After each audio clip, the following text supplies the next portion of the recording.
Hey, pre-notification gang.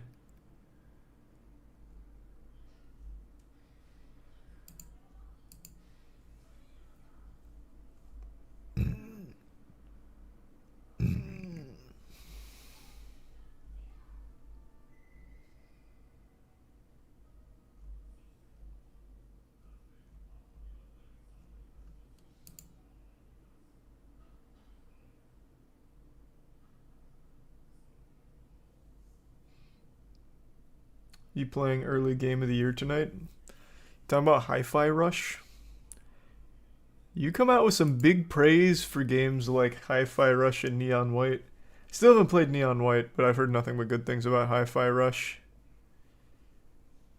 Thanks to Risa Bauer and the Bits King. But yeah, maybe I'll play it later tonight.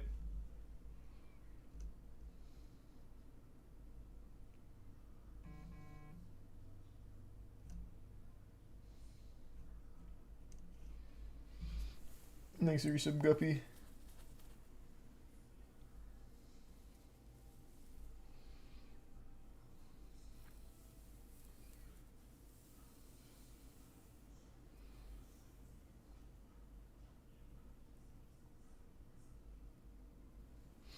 And the resub Ryan in Tier 1 Apex.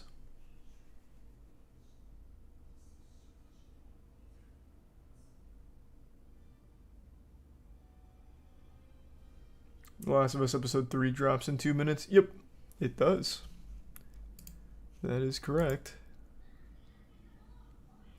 Thanks to resub Sexy.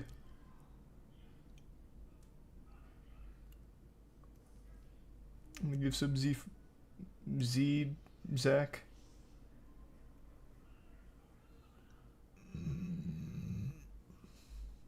Thanks for resub Gavin and Grandma. And Finka, Mystic, and Bits Dowland. Resub Mario and Blake.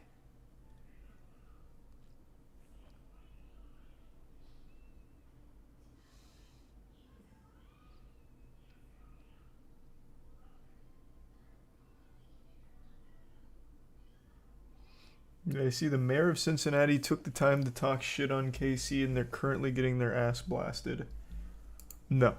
I'm also not watching the game, but I would have liked to see the Bengals take it. Have they ever been to the Super Bowl? I don't think they have. Not even when they had Chad Johnson and Carson Palmer and all them. So that would have been cool.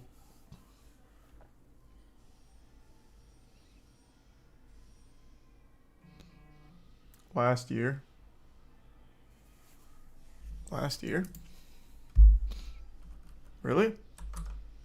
Let's see.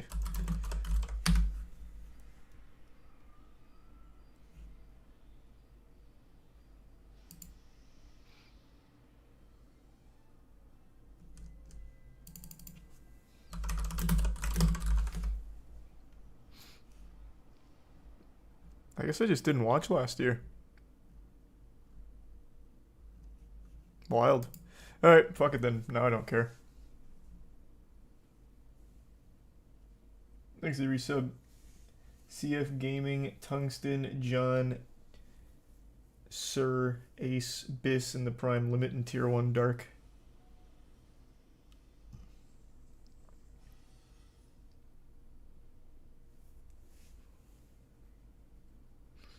Logan Paul went hard at Royal Rumble. I saw. And the internet instantly forgived him for all the scamming. We can talk about that in a minute.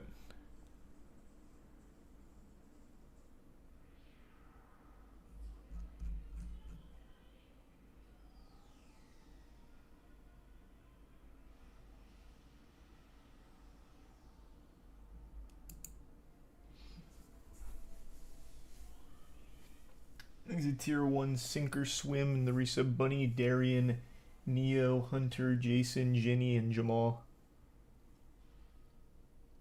You watching the new episode of what? Last of Us? Yeah.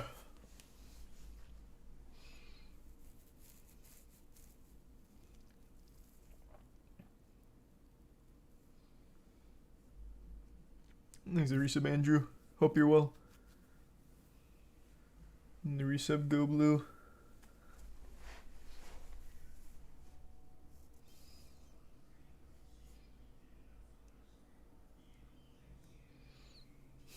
And the resub Mary, Baby, and Prime RJ.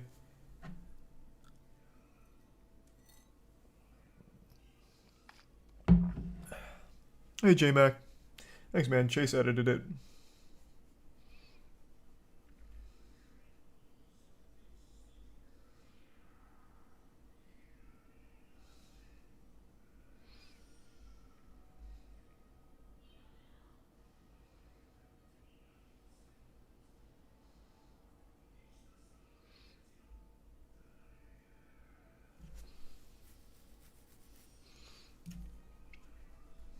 I don't know how much the chair costs.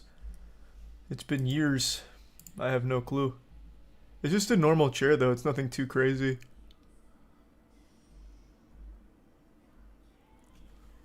Thanks a gift sub, Jason. Dark and darker next week. Oh, true. That'll be cool.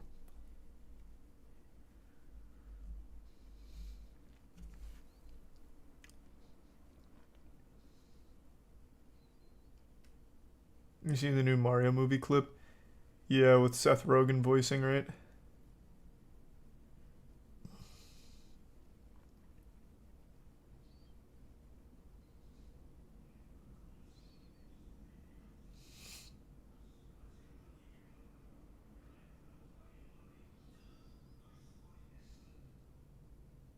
Here's the resub.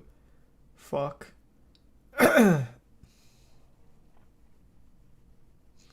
Is there black moist shirts? There is. Thanks to the bits Magpie. And the resub Crazy and Zakilos. Happy birthday, Waddy. And the resub Yeti and bits Fate. Hope you enjoy the games.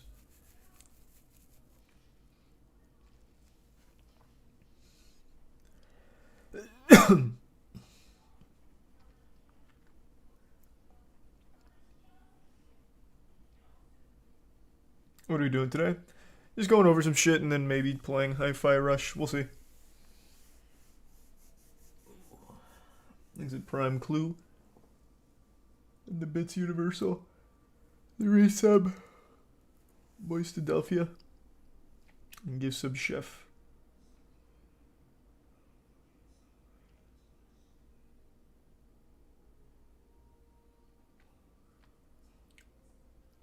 Is he Carl's new video on Billy?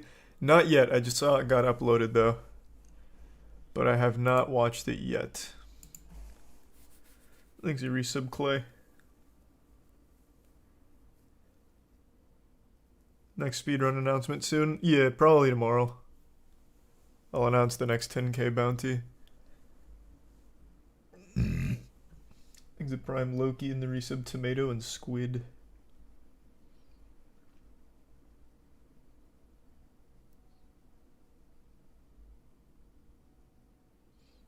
And the resub Holden and Bits Universal, B-Dub and Boss. And the resub Caramel. Maybe B-Dub. Next to tier 1 Leon. And the Bits Kit.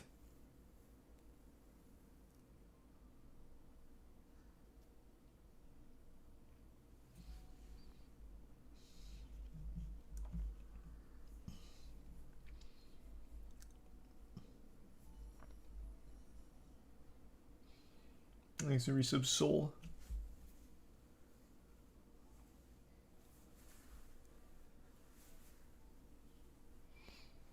You see Mr. Beast's new video of him helping visually impaired people to see.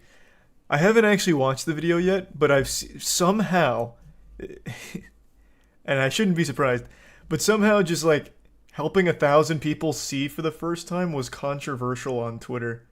He got shit on for it. Which is wild.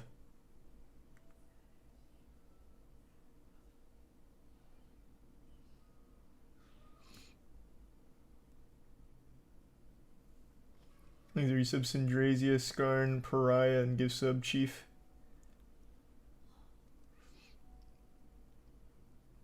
Why did he get shit on? Because of the whole debate they have on doing a nice thing and filming it negates the nice thing. So by filming the doing the good deed of giving the gift of sight to 1,000 visually impaired people, the fact that he made a video out of it immediately negates the good thing. So Twitter kind of went wild on it, calling him exploitative, all that shit.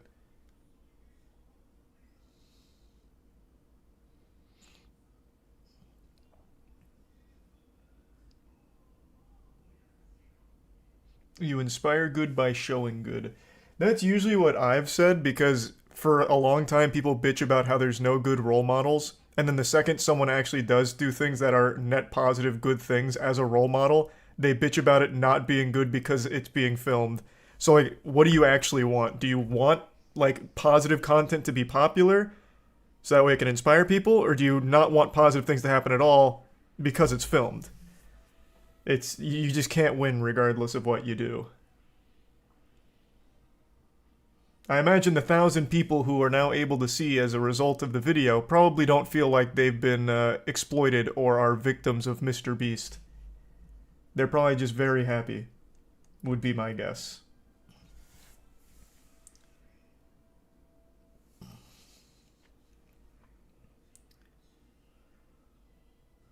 Thanks to the 10 gift subs, Big Axe. Appreciate the big drop, man. And the anonymous 3 gift subs. The resub Lecro, Hogan, and Ben. And gift sub Earth. And the resub Skrilla.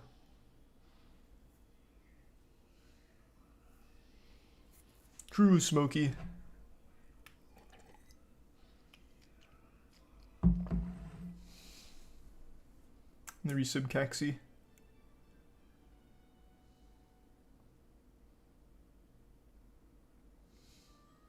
How are the people selected? I don't know, I haven't watched the video. All I know is 1,000 people that were visually impaired had their lives drastically improved as a result of a Mr. Beast video. Which to me sounds like a good thing.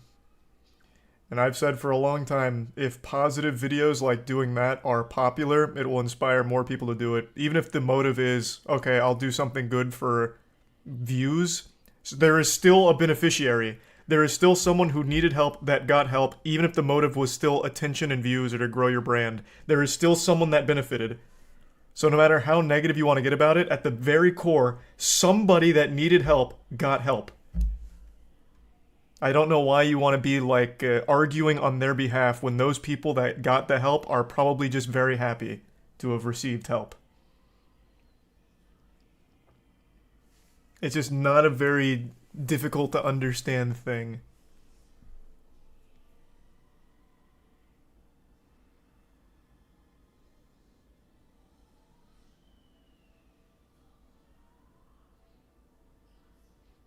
I think you're wrong here.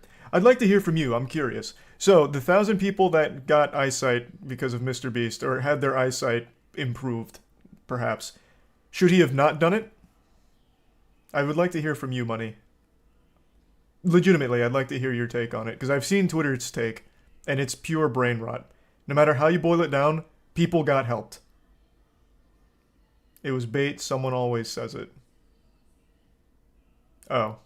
Oh, you were baiting. My bad.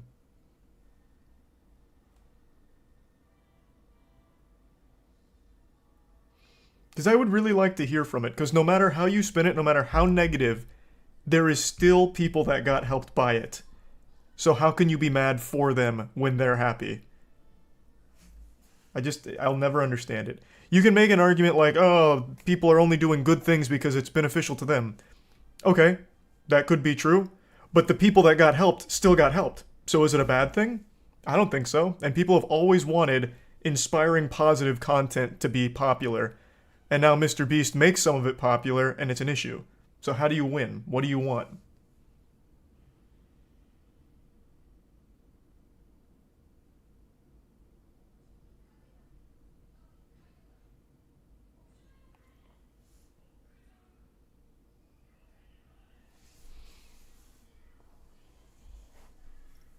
Thanks to the resub, Tortellini, Desanius, Bungo, and Noxed. Is this people that think they're changing the world by complaining on Twitter? calling everything out and finding the worst in everything. Somehow they believe that they're doing a net positive, a benefit to society.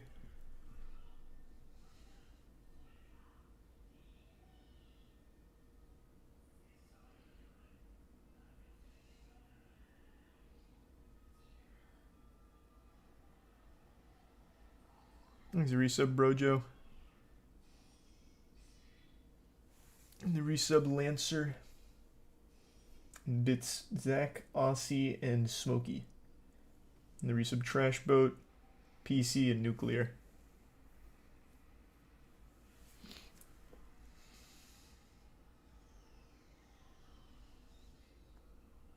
And the tier 1 I'm Himlu.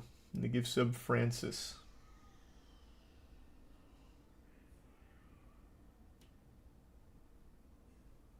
And the resub Jam It Up.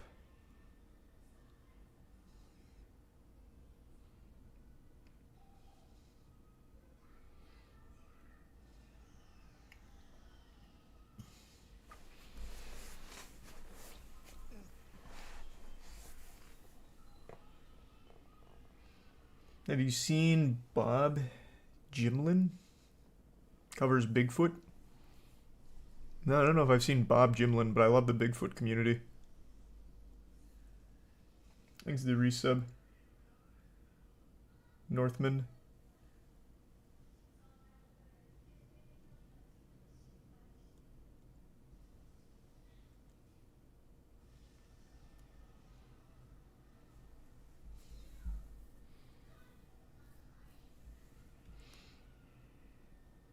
Have you seen the new E&A trailer?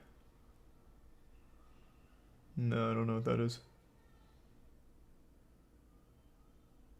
Makes the resub Saints. And the resub Billy.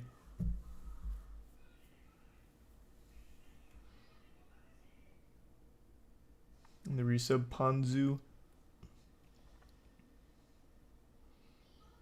How do I feel about Hogwarts Legacy? I think it looks remarkably mediocre. I don't see it being a good game, but I'm gonna try it anyway for the sake of the moist meter. Maybe I'll be surprised, but I doubt it. I don't think it looks very good.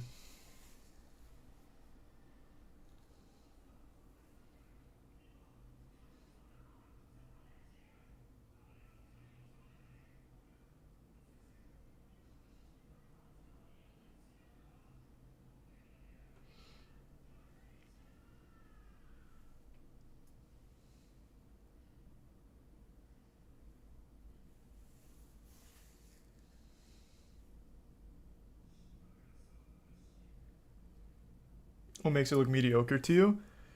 Legitimately everything I've seen. So like the gameplay, like the actual combat, I think has some level of potential, but everything they've shown is so surface level, it just seems super spammy. And then everything else is them going to class, so that's not really exciting. I don't really want a school simulator.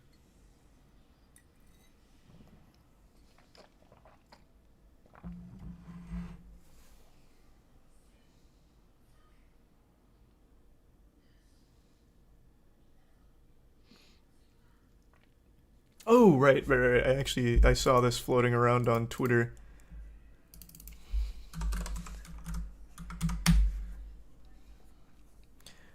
I started it and didn't finish it. But from what I understand, the core of the argument is the channel, and I always get the name wrong, so I'm not going to bother. But the channel I've been a fan of for a while is apparently funded by billionaires. So they're making the argument that they do less... What's the right way of phrasing it? They do content that favors their investors' perspective and their interests, as opposed to more just factual and unbiased looks at topics. But then I saw that it mainly boiled down to a lot of the things they call out is their optimism when it comes to things, which I think is a really weird argument to make. I don't think there's anything inherently wrong with taking a sad topic or like a scary topic and trying to find an optimistic explanation for how we could conquer it or what it could mean or how it could be improved. I don't really understand. I haven't watched it, so maybe the video is a little more nuanced than that, but that's what I've seen the whole discourse on Twitter about.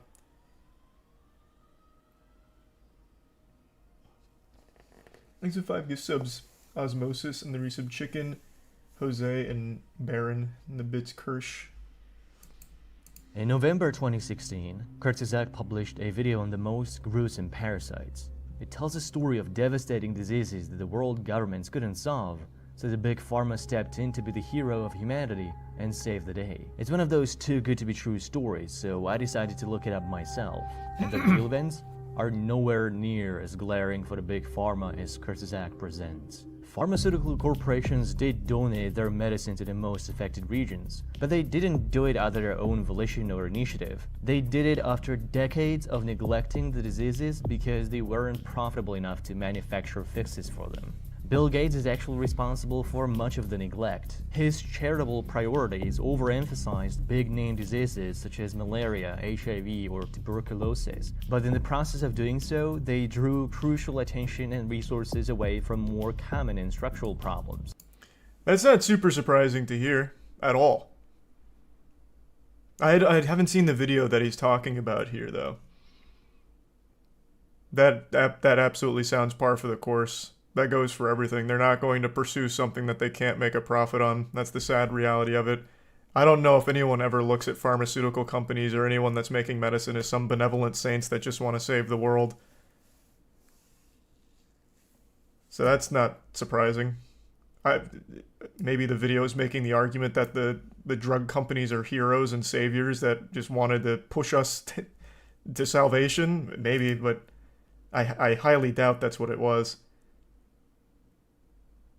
Many of which led to outbreaks of other diseases. After the public pressure was too large to ignore, the drug makers decided to join the plan.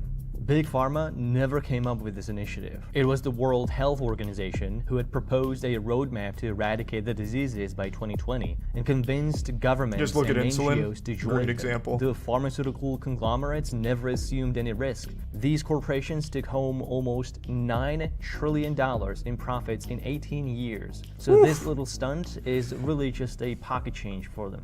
Big clams. This video was paid for by Bill and Melinda Gates Foundation, and it so happens that the Gates are heavily invested in many of the pharma companies Kurzgesagt portrays as heroes. They own major holdings in many of the participating companies. Does the channel ever portray them as heroes, though?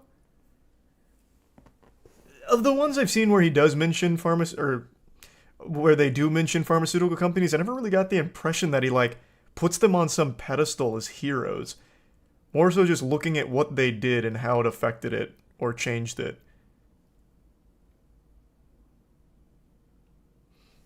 Okay, so it's not just me. I never got that impression. It just really seemed more matter-of-fact, and again, they did actually step in and do things. From everything I ever saw from the channel, it was just they stepped in and they did this. And then they just have a cutesy animation associated with it.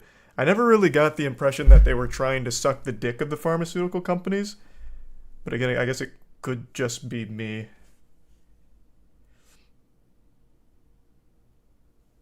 Thanks for the resub. Gerber, Lady, Egbert, Titan in the Prime Matter, and Nas.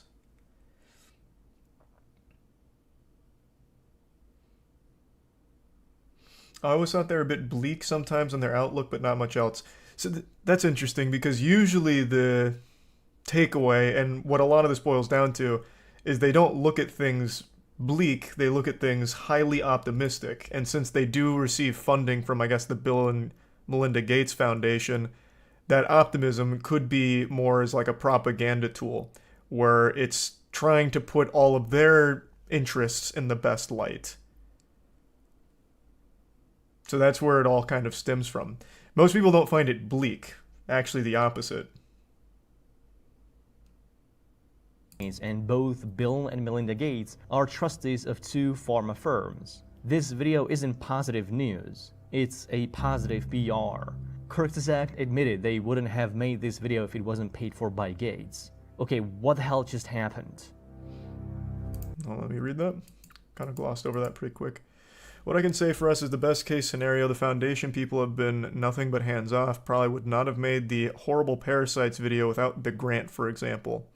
But honestly, it was an awesome creative challenge and one of the favorite videos we've made so far. Okay. Okay, what the hell just happened?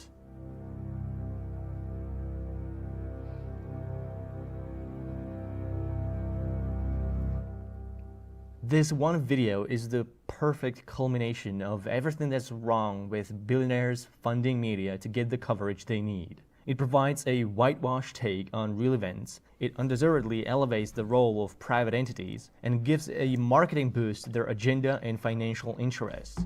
The ultra-wealthy are pouring hundreds of millions of dollars into media companies, academic institutions, and governing bodies to rig every step of policymaking in their favor. When billionaires want to open up the markets for their trade, they'll fund media outlets that tell the audience how important investments, innovations, and economic growth are. They'll donate to research that will give them the argument that whatever they decide to do is science. They'll give to political campaigns to get the right candidates elected so that the laws they lobby for are easier to pass. We have identified this to be a problem with all big institutions, and this is what it did to our trust in them. But how does that tie in to the YouTuber?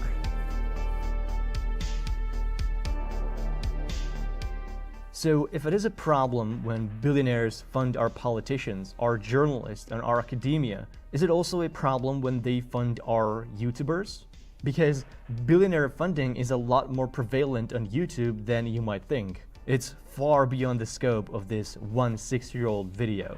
I didn't realize I was watching a video sponsored by the Bill and Melinda Gates Foundation because Kurzgesagt didn't reveal this information until the last 20 seconds of the video. Well, I imagine it's in the description though, right? It'd be illegal. You have to make it very, like, one of the main things, you have to make it very clear that it's a sponsored video.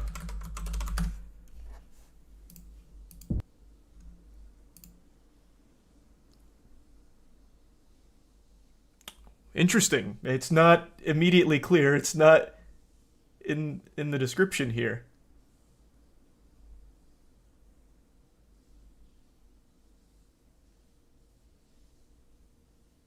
So was this video... hold on, let me see.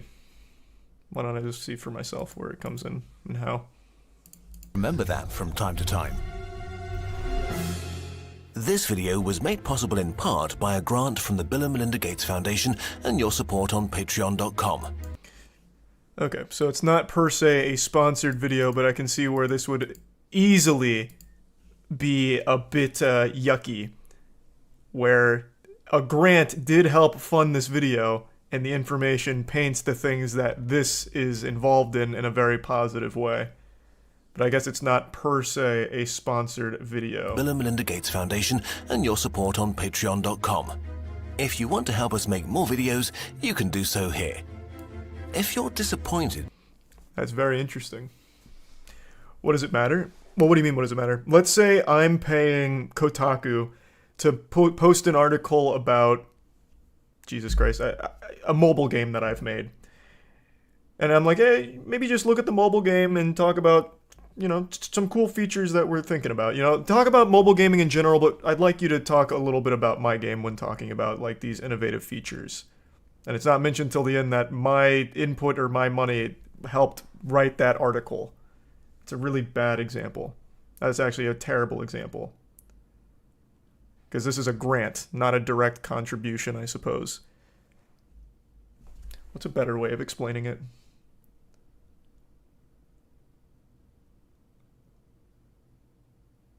Yeah, you know what, fuck it. I'm going to stand on that.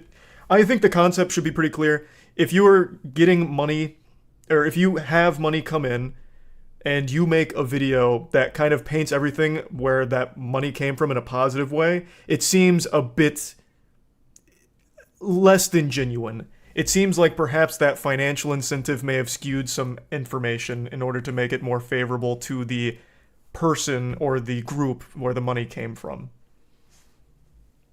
That's why, like, if a review is sponsored, everyone takes the review less seriously because it's like, oh, you're probably not going to say anything overly harsh because you had money come in from that company.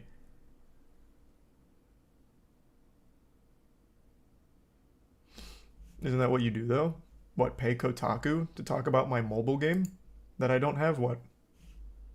Thanks for your subs, Sonic, Lauren, and Dumpy, and the 5 gift subs fundy.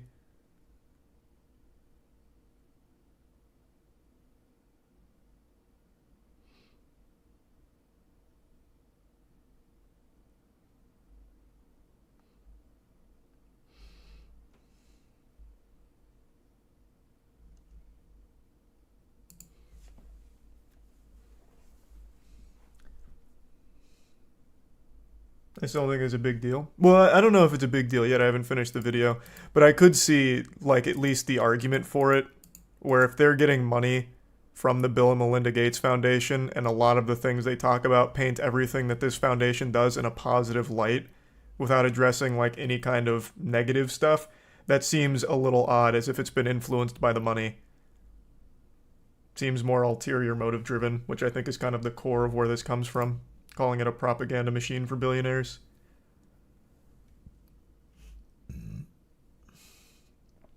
Yeah, I saw that. I didn't see the whole video, Neon, but it was on my homepage, and I watched some of it when I was in bed this morning. Thanks to Bits Dojin.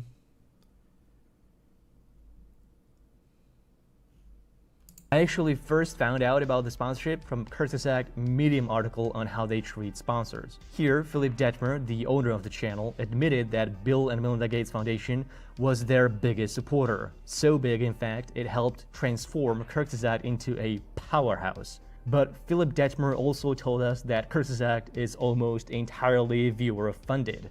I wanted to know where the truth lies, so I went to the foundation's grant database and found this. In November 2015, Kurzgesagt was awarded $570,000 from the Bill and Melinda Gates Foundation for a 49-month-long contract. I wanted to see the full extent of this contract, so I started going through their YouTube videos to see how many were made for the foundation.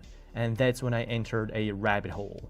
I was able to identify at least 8 videos Kurzgesagt made for the Gates Foundation. When they were awarded the Gates grant... Is it for the Gates Foundation? I don't think so. I've seen some of these. I never got the impression they were for anyone aside from just bringing light to a topic.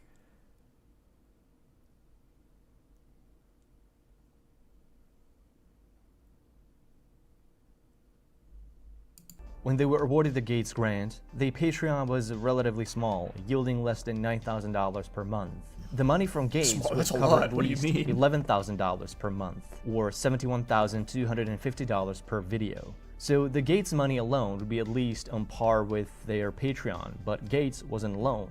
Throughout my research, I kept discovering more and more billionaire-sponsored videos. It's not just one foundation. It's George Soros, the Templetons, and Facebook co-founder Dustin Moskovitz. They also made a sponsored video for this professor from Oxford University, William MacAskill, who is funded by Open Philanthropy, and Kurzgesagt also received money from Bill Gates' personal blog and venture capitalist funds. From what I was able to find, Kurzgesagt made at least 1 video for Open Society Foundations, at least 3 videos for Templeton World Charity, 3 videos for Bill Gates' blog and Breakthrough Energy, and 1 video for William MacAskill. He keeps saying made the videos for them. But in none of these videos does it promote anything. At least not that I can recall from the ones I've seen.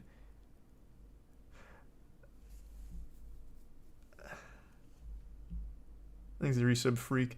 And it doesn't really say anything too much either about like the actual, I don't know, players in the story. Though I guess if you look at the animation, for example, when it had like free drug ribbon stamped on one of the things and the doctor giving like a thumbs up, I guess you could interpret that as like a, wow, this is an incredible company and they're fucking heroes. I could maybe see that, but I feel like that's just more because the audience is all over the place in terms of age, so that kind of animation is going to resonate and make it clear to everyone like what's going on, as opposed to it be more like a patting on the ass and a celebration.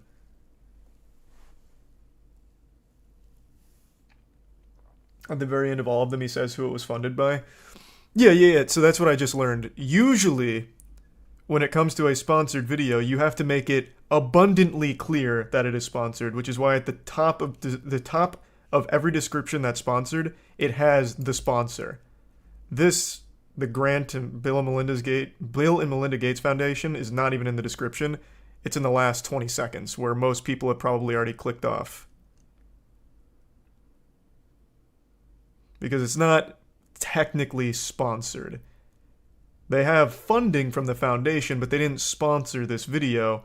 They just have money from the grant, and that money helped create this video. But they didn't make it for them, technically.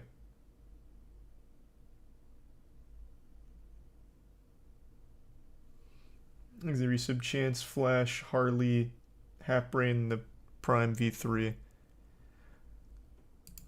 We know they were awarded $500,000 from the Gates Foundation and almost $6 million from Open Philanthropy. If they kept the same per video rate since the Gates grant, it could be estimated Kurzgesagt received at least $7 million from billionaire funds. This would be more money than Kurzgesagt received from their supporters on Patreon in the entire history of the channel. This made me realize that Kurzgesagt never was this small, independent, almost entirely viewer-funded channel. As soon as the studio incorporated, billionaires began lining up. They transformed the small Munich-based design studio with 5 employees into a multi-million-dollar media powerhouse with dozens of employees. Kurzgesagt was also sponsored by regular commercial businesses such as Brilliant or Skillshare, but neither of these has multi-billion-dollar investments in global industries, and they aren't spending millions in political lobbies trying to influence lawmaking. And most importantly, they don't fund the sources that Kurzgesagt uses for the research. And what the hell is going on with Kurzgesagt research? Kurzgesagt told us their research is impartial and fact-checked by scientists to ensure integrity. But my skepticism alarms were already buzzing out of their asses, so I started looking at their sources and noticed something odd. Many of their videos rely primarily on a single publication. This publication is a partner of the channel and they help them with research and provide numbers for their scripts. This publication appears so frequently in their sources, their website is quoted up to dozens of times in a single document. This research publication is not some independent group of scientists just sharing their hard science for free. It is our rolled in data, heavily funded by Bill Gates and other billionaires, many of which have also sponsored Kurzgesagt videos. The publication received... Okay, I will say, probably shouldn't just be using one source for everything this frequently. That's I think that's a very fair point. I think you should probably get information from more than just one source. Especially because it's, again, I think this still is going to boil down to more of like, instead of it being more correlation as opposed to causation, but this certainly is just at the very least laziness to keep using the same source for all of this information. And that source also happens to be funded by your grant. That's not amazing. There's a Prime Kuro in the resub god tier. Stop spreading this conspiracy bullshit. Well, it's not really a conspiracy. They haven't made any claims aside from like the factual stuff of they have the grants, which they openly talk about. It's at the end of the videos. And they also use one source a lot. What's the conspiracy? That's just factual. There's your resub Cubone. The hated one channel is all about conspiracy. Could be, but so far he hasn't said anything conspiratorial. He's just pointing out things that I do think are a little less than stellar. This should be at the beginning of the video, or at the very least in the description. When a video is at least partially funded by an organization, I think that should be mentioned as opposed to the last 20 seconds for the sake of transparency and to play by the standard actual rules of sponsored stuff. I get that it's not technically a sponsor, but at the very least you should disclose it and make it clear to everyone. I don't think that's good practice from them there. But right now all he's doing is pointing out a lot of their funding comes from these grants and these VCs. and also using this one source, which is also funded by one of their investors. Funded by billionaires, we get it, but where's the pro-billionaire propaganda? That's what I'm saying. And from what I've read, it boils down to the channel's very optimistic when it comes to the bleak topics, which they're painting as it sucking the dick of their investors, which again is an impression I never got when watching the content. So I'm curious to see what argument he makes for that. Grants and a paid sponsorship are very different. They're kind of different. I won't give you very different. At the end of the day, you got money from the Bill and Melinda Gates Foundation. Let's say you wanted to make a video. Let's say this channel wanted to make a video on malaria, and they start talking about things that make the Bill and Melinda Gates Foundation look bad. They probably wouldn't get that. They probably wouldn't be favorable with this anymore. So they probably wouldn't talk about anything that makes them look bad. That's where there's a problem. Whether it's a sponsor, whether it's a grant, it still kind of makes it more hesitant to tackle something that might paint this in a bad light.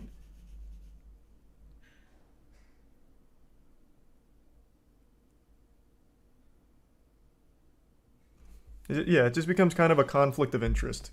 You received this money from this foundation, you're probably going to avoid any of the topics that make that foundation look bad. But it's all speculative at best. We just keep moving the goalposts. It's not speculative to say that this money came from them, because they have openly stated that they did get grants and this money was, or these videos were partially funded by the foundation and their grant. That's not speculative. What is speculative is whether or not it's pro-billionaire propaganda they're peddling.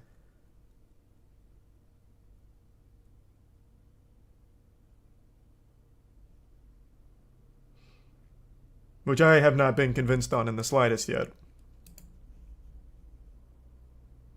At least $4.8 million from the Gates Foundation alone, but they were also funded by Open Philanthropy, Templeton, and William McCaskill. All of these entities had their series of sponsored videos at their Kurzgesagt channel. Their partnership with Our World in Data was initiated by the grant from the Gates Foundation through the first video on overpopulation, made in collaboration with Max Roser, the founder and lead scientist of Our World in Data. Following this money trail led me to discover that the data in Kurzgesagt videos isn't such a rock-solid science as they authoritatively present in their videos. Many of the numbers from Our World in Data Kurzgesagt relies on so much are complete garbage. In the videos on overpopulation, they show this amazing decline in global poverty, a trend which they attribute to economic growth. But where is this data coming from? It's from Max Roser graph at Our World in Data. But look at how the data points go all the way back to the early 19th century. None of these historical numbers are proven. Real data on poverty for the majority of the world didn't exist until 1981.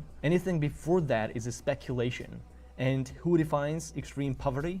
The World Bank does. How? By calculating the lowest possible rate as an average from poverty lines of the poorest countries in the world.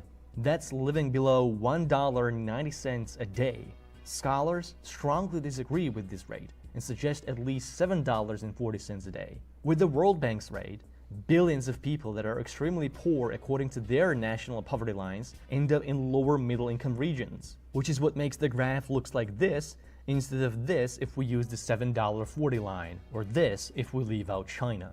So not a dramatic decline at all, but an increase actually, or a stagnation at best, since 1981. There's also half of the world's population suffering from hunger, food insecurity, and malnutrition, more than 40 million modern slaves, and the ever-widening income gap between the richest and the poor. So really hard to come to an optimistic conclusion that poverty is somehow on the decline. But I just can't chalk that up to it necessarily being like propaganda. That could very well, once again, just be a more optimistic look at a very bleak subject. And I've seen that video. I just didn't get the impression that it was... It just feels like optimism equal propaganda. Thanks to the Prime skill in the resub bin. What does this have to do? The point he's making is the data they present paints a much prettier picture than the real data, because they're using the $1.90 a day model, which makes it look like it's declining, but that's not what a lot of people seem to agree on. Most people seem to agree that the 740 is the poverty line, and using that data, it's actually been increasing. So right now it's being accused of trying to paint it as a declining thing when it's really not. That's the point they're making. But that just doesn't seem malicious.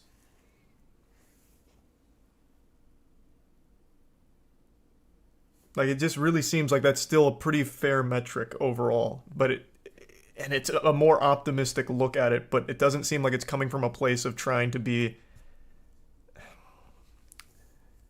It doesn't seem like it's coming from a place of just trying to suck up to the people that give them the money.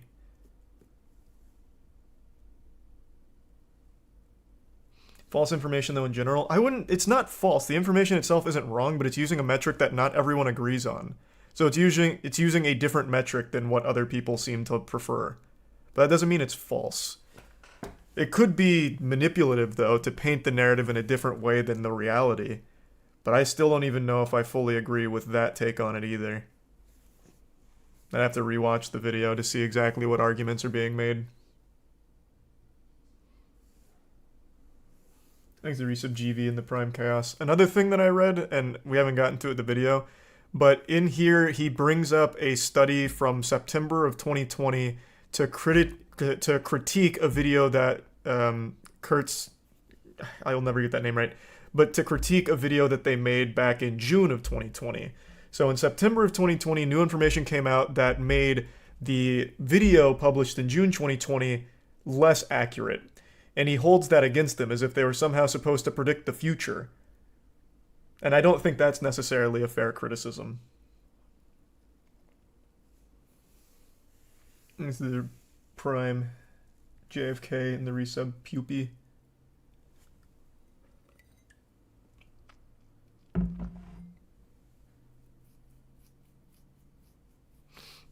Painting a different picture than reality isn't being optimistic as propaganda. Well, I'm not saying it's painting a different picture. That's the argument.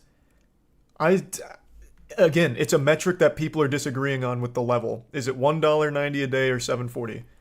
I guess depending on where you're going to get your information from or who you're going to talk to, they're going to give you something different. So it just depends on where you think that number should be. The information's not wrong, but they paint two very different pictures depending on how you look at it. Is it tier 1 here come? It's misleading to use that data. But based on what? Maybe it's misleading for the people saying 740. I don't know. I'm not knowledgeable enough on the topic.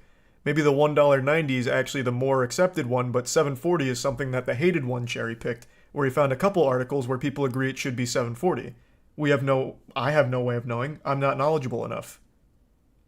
You can do this for every piece of data ever.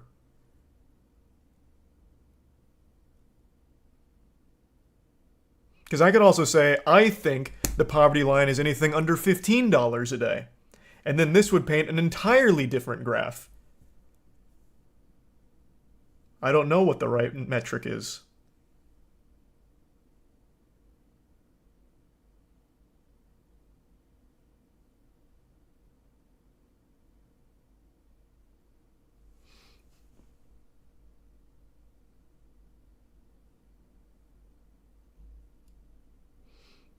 But it is a conclusion touted by Bill Gates, who also paid for this video to be made. As the economist Max Roser has said, the world has done quite well on this. The newspapers could have run a headline. The lives of the poor will improve more in the next 15 years than at any other time in history. Number of people in poverty fell by 137,000 since yesterday. Comes out as what for many people will be a stunningly positive story. Many videos made in partnership with Our World in Data can be dissected like this. Look at the numbers on historical emissions from the video on who is responsible for climate change. Where are these numbers coming from? Our World in Data, of course, but that's just one source that conveniently downplays the role of the developed countries in climate change. According to a paper from Lancet, funded by no one, the US is responsible not for 25% of emissions, but 40%.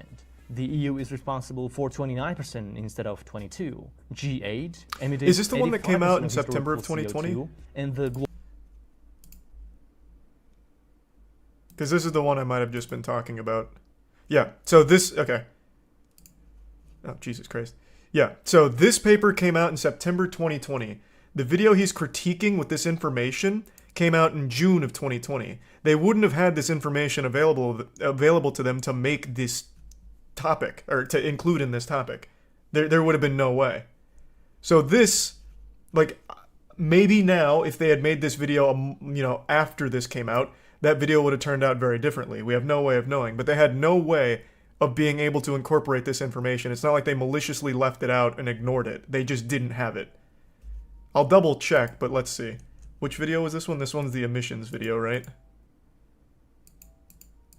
What's the name of it? Does he show it? You know, how about I just look it up?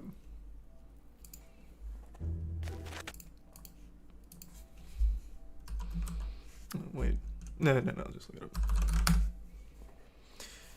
Who's responsible for climate change? Yep, June 21st, 2020. And the paper that he is now referring to came out in September of that year. They just didn't have the information available. They didn't just ignore it and leave it out on purpose. It didn't exist at the time. Or at least, not publicly. Maybe if they were funded more heavily by the Bill and Melinda Gates Foundation, they could have peered into the future and gotten a hold of this paper before it went live. But yeah, when this video came out, they did not have it. That's why none of that information is there.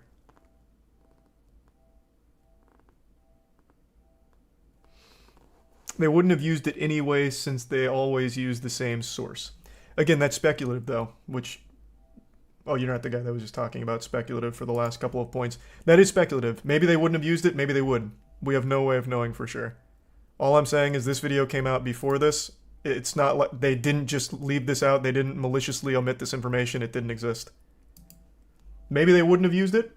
Couldn't tell you. No one can.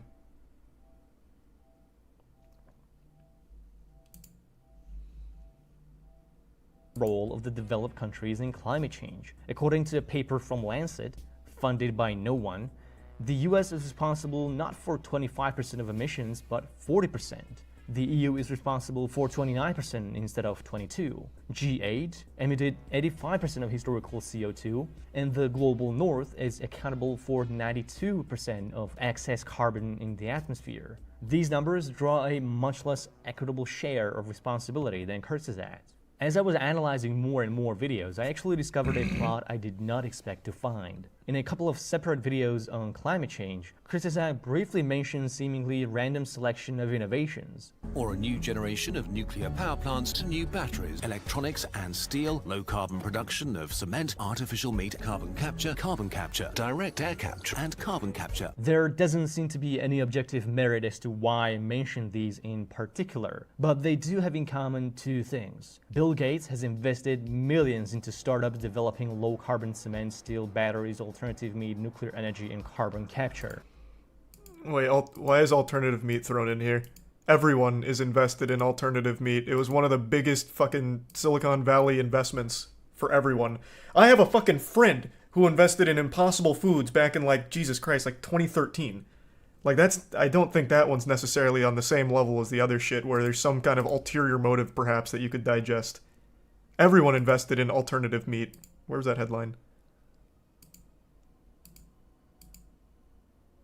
It doesn't matter. I guess I don't need to see the headline. Yes, the fuck it is. What is the ulterior motive of lab-grown meat? Is Bill Gates putting microchips in our meat? I can see why talking about like all the other stuff. I could see why that would be something pertinent. I understand where that line of thinking is gonna go. But the lab-grown meat, this is just something that legitimately everyone invested in that had money back in like 2012, 2013 when this became a huge fad.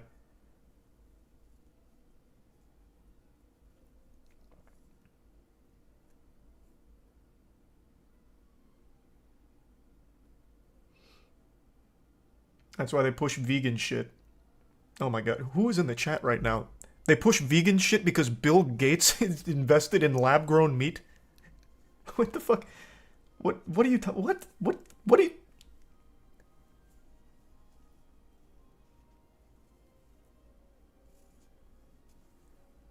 Everyone that had money back in when this started popping off as investment opportunities put money into this. Not just Bill Gates. Like I said, I know a guy who fucking put money into this. These companies got so much investment, and I'll tell you one thing, the guy who put money into it is not smart enough to be putting any kind of fucking microchips in there. The ulterior motive there was make money, because this was going to be a huge thing. Also, I think lab-grown meat has a ton of potential. Like, as a concept, I actually think that shit is so hype. The current agricultural industry is so fucking bad for everything and everyone. I hope lab-grown meat pops off.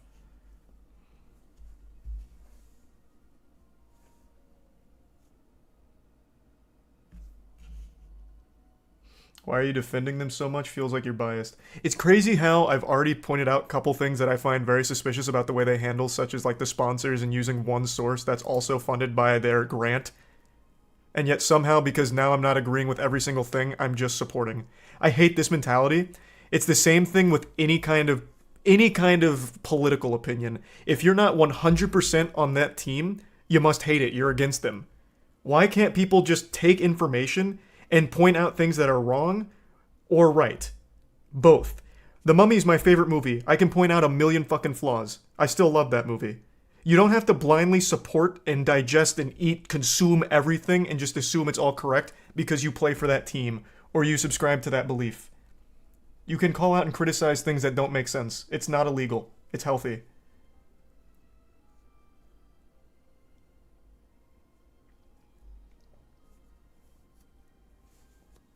So there are a couple things this channel has done that has been pointed out, I didn't know, that I do find a bit odd and I don't think is handled correctly. But then there's a couple things this video is mentioning that are just wrong, such as the emissions thing. Their emissions video was made in June 21st of 2020.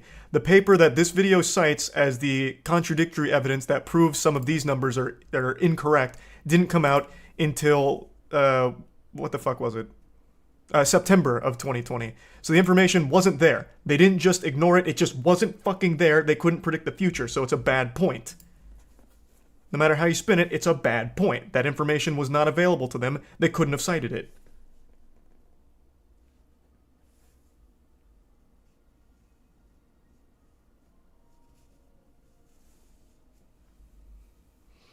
It's just that simple. They could have retracted. Maybe they should have. I'd have to rewatch this video. But if I recall correctly, the end of this video still does call out corporations and the countries as being the main culprits of emissions and the main drivers of the problems with the climate. So the overall message is still accurate regardless of the numbers, but maybe it is so egregious they should have retracted it. That's a fair argument. I could agree with you there. I'd have to rewatch it.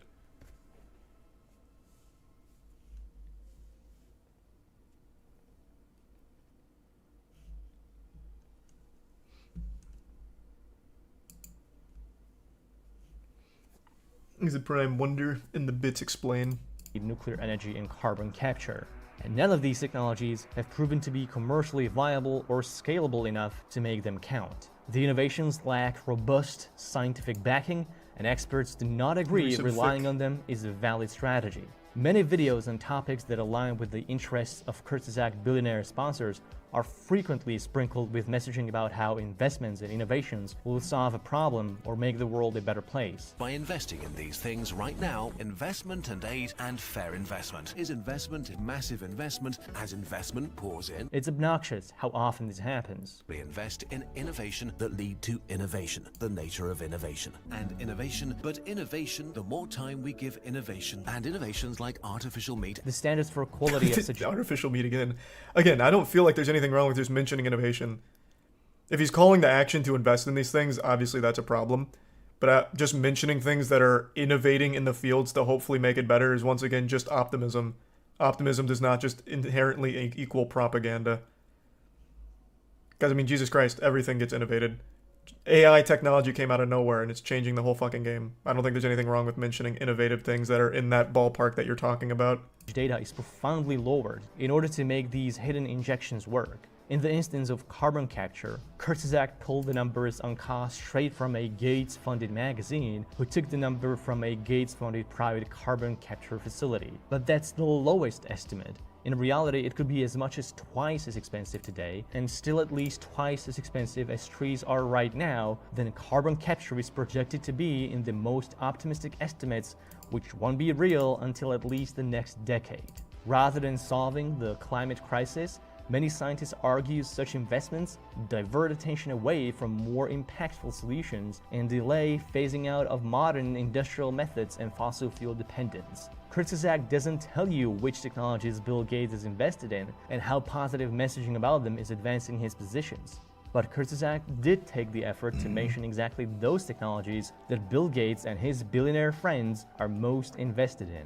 There is a pattern that can explain why Kurzgesagt videos are like this. In many videos that coincide with Bill Gates' interests, they collaborate with Our World in Data or prioritize their content on these issues. In their video on Do We Need Nuclear Energy to Stop Climate Change, Kurzgesagt prominently links to Our World in Data's pieces on nuclear energy. This video is not sponsored by Gates, but the billionaire is betting heavily on his new generation of nuclear reactors. Kurzgesagt's source document links to Our World in Data 27 times, or about every third reference. Kurzgesagt made videos heavily criticizing Which is something I do think is lazy, at the very least. Even if not malicious, it's beyond lazy to only use one source for the information, especially when there's something like that. So I think that point is fair, and especially because that is just... I think that's just not a good look if you do receive money from the grant that also funds that. At the very least, use other sources to corroborate the information. I think that's a very clear, obvious thing. Even if not malicious, it's lazy. I don't know if it's malicious or they're just using that because it's convenient, but still, just use more than just that main source.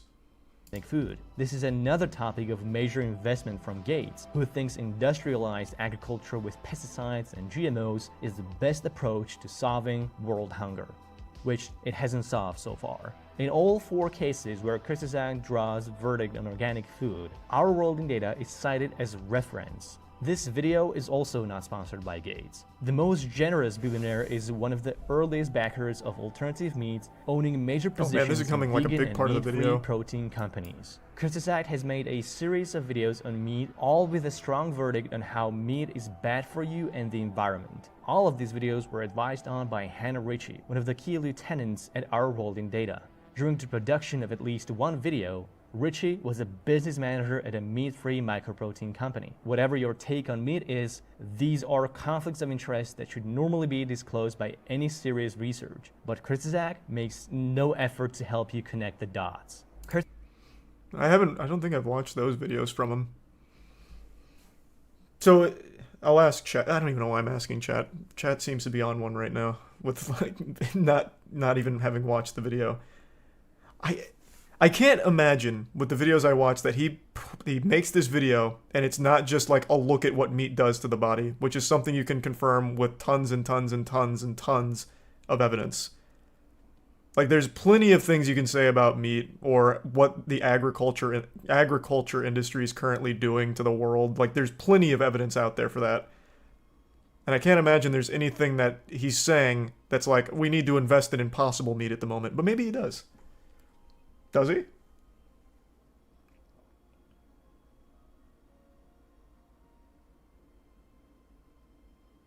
Yeah, they didn't say meat is bad, they said the opposite. Okay.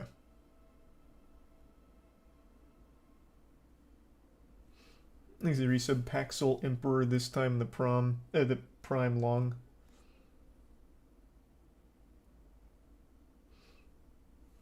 I know sometimes meat is not healthy, but we don't care. I've got some breaking news for you. Nutritional science is such a fickle and ever-changing thing. Whatever is accepted as truth last year is probably outdated by this year. I studied so much nutrition in college and fucking all of it's worthless now. The main takeaway is no one fully understands what effect the nutrition has on the human body. It is constantly evolving. There are some things that stay consistent, but on the whole, it's constantly changing. One thing that doesn't change, though, is the current agricultural industry is just in a bad spot. Just in a genuinely bad spot. So I don't know what his video is on, like, meat. Is meat bad for you? I don't know what conclusions he draws there, but I imagine if he's talking about the meat industry, I imagine it is painted in a bad light because no matter how you spin it, the way that it's run right now is just a net bad thing for the planet, everyone, consumers. Is it prime short kick?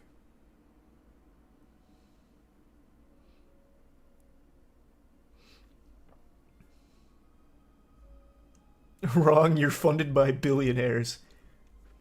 You honestly not wrong. I am on Twitch. That's Amazon owned. And you're funded by billionaires. You're on Twitch.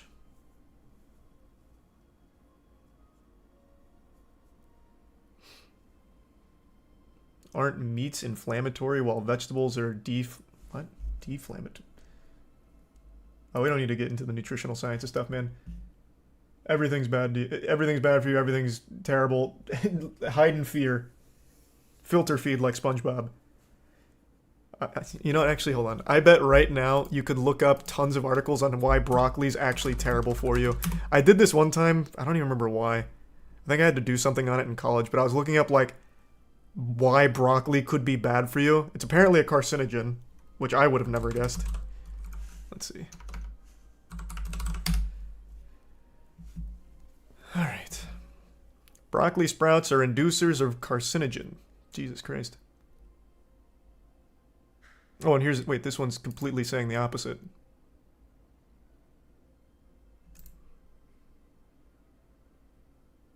Yep. That's the fucking problem with nutritional science, man. It is... You can find 1,000 things saying one thing and 1,000 things saying the exact opposite. So there's a lot here about, like, broccoli and how it can actually help fight cancer, like, be good against it. And then I can also find here... it being a carcinogen.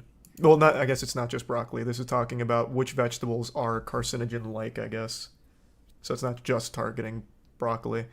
Broccoli loaded with formaldehyde, natural product of oxidation, which is known to cause cancer.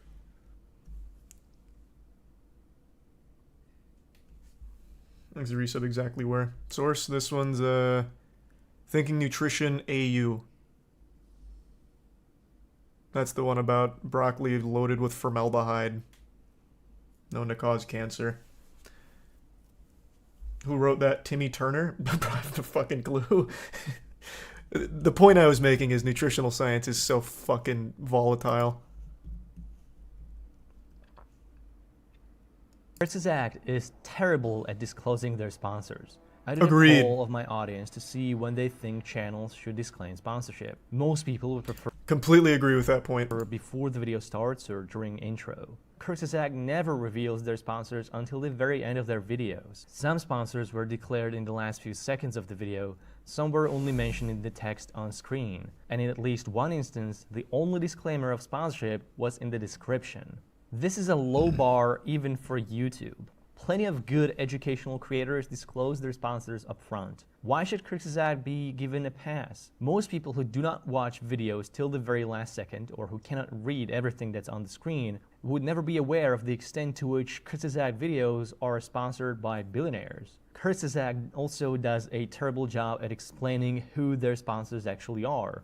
This video is part of a series about climate change supported by Breakthrough Energy, In their climate change video sponsored by Breakthrough Energy, you're told it is just a coalition founded by Bill Gates that's working to expand clean energy investment and support the innovations that will lead the world to net zero carbon emissions. But they don't tell you that Breakthrough Energy is a bunch of venture capitalist funds where billionaires stand to make huge profits from adoption of technologies they invest their billions into.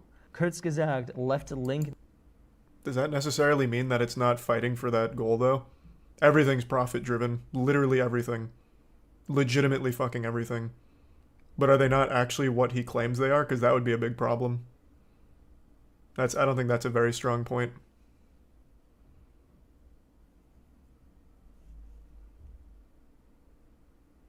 In the description that leads to Gates' book sale, but not the fund's official website. YouTube has a policy that flags channels funded by governments with a label that informs viewers of this financial conflict. This was enacted with the aim of combating government misinformation on the platform. You can see this on Kurtz's Act German channel that is backed by the government, and YouTube labels it as a German PBS. This same standard should be applied to private funding too. There should be a label that cannot be arbitrarily set or removed by the creator that discloses upfront who is funding their videos. Media consolidation is a major threat to diversity of views, and billionaires, including the ones funding Kurzgesagt, are the main driver behind this trend. I do wonder, and maybe I'll have to go back and watch, if he did disclose at the very beginning or had that label that this channel's talking about, would that change the perception of the information? Because once again, every time I've watched one of their pieces of content, I've never really felt like it was trying to skew me in like investment into lab-grown meat or anything, even if it was just talking about it and like, you know, it could be beneficial in the future. I've never really got the impression that I was ever there to really necessarily promote something, more so just talk about everything around the topic. So I wonder if that was at the beginning, if the perception would change, like it feels like an ad. Interesting.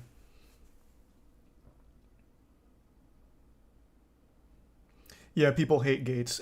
Setting aside Bill Gates, let's assume it was anything, literally anything that seemed like it could be a conflict.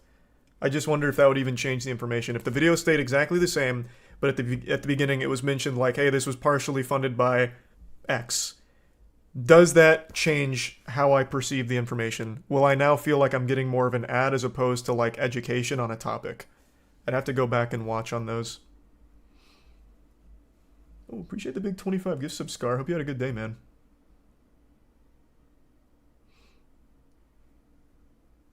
Really appreciate that. Thank you, Scar. Thanks to the resub Torin and Soda and Squirt.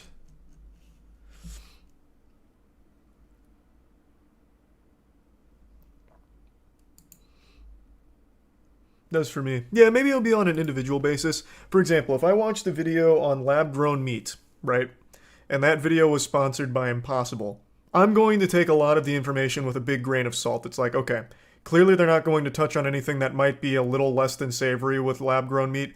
For example, one thing I read about recently with, I think it's Beyond, or it might be Impossible, one of the things they use in there to get it to look more like meat where it can bleed is actually pretty bad for you. So some of the like meat substitutes aren't like amazing for you. They're not significantly better than just having red meat in terms of like health benefits. But I feel like if that video was funded by Impossible, they're not going to mention that dye, or I don't think it's a dye. I don't remember what it is. They're not going to mention that agent in there isn't actually the best. So it'd no longer be more of a educational take on it. It'd feel more like promoting the brand. So I guess it would truly depend on what the subject is and who's sponsoring it.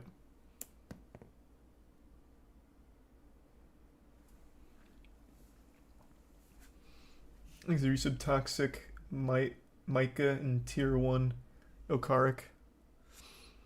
They don't just use food coloring? You know, why don't I just look it up? I think it was Impossible.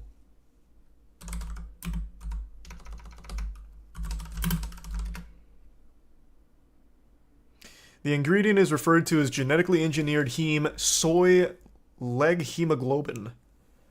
It's the color additive Impossible Foods uses to make its plant-based burger appear to bleed as if it were beef.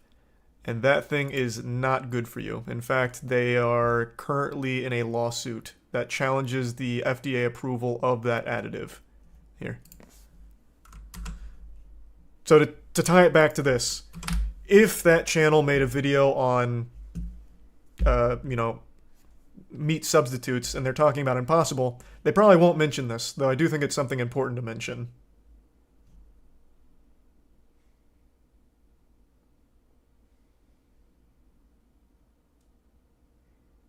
Soy's not bad for you, fucking idiots. Soy itself isn't bad for you. This is what they're arguing is not good for you.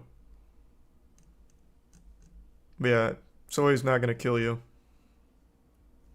But this is apparently not good for you, which is why it's become kind of controversial.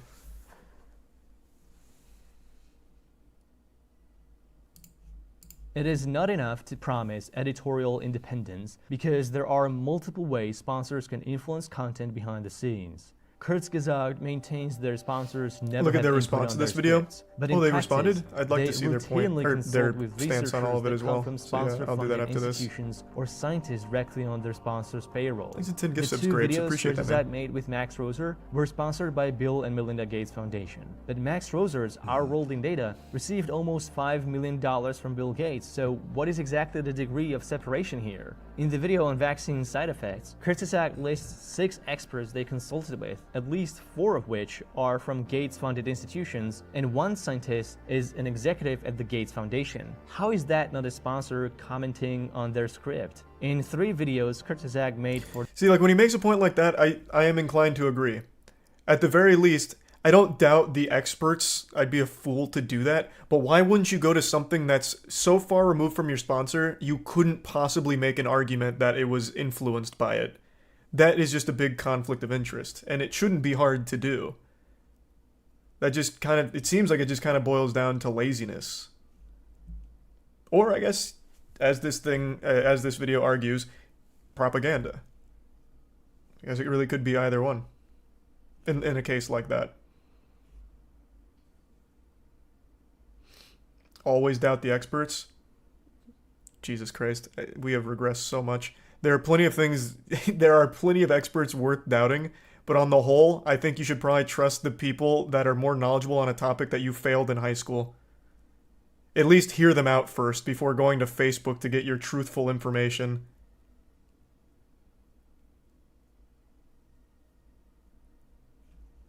For the Templeton World Charity. At least 4 out of 6 scientists have received direct funding for the research from Templeton. In the Kurzgesagt video on long-termism, The Last Human, sponsored by Open Philanthropy, 2 out of 3 scientists are from the Oxford's Future of Humanity Institute. The institute, which received at least £15 million from Open Philanthropy. The one LMU Munich scientist was also at Oxford during the Open Philanthropy grants. There is no disclaimer of any of these associations anywhere in Kurzgesagt materials. Another long-termist video, the one on the civilizational collapse, was sponsored and researched by William MacAskill. Seemingly a random professor from Oxford University, MacAskill is behind the Center of Effective Altruism and a number of other charities that have received funding from Open Philanthropy, and some have funded Our World in Data.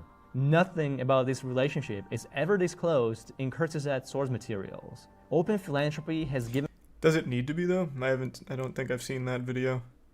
Would it being disclosed change the information? Was he presenting opinion pieces or just facts about the subject? Because that feels like it'd be something weird to disclose in the video, though I guess he could have done due diligence and talked about it in the description if it seems like it would have been a conflict. Given Kurzgesagt more than €5 million to expand the channel into foreign languages and to promote long-termist philosophy and effective altruism in their videos.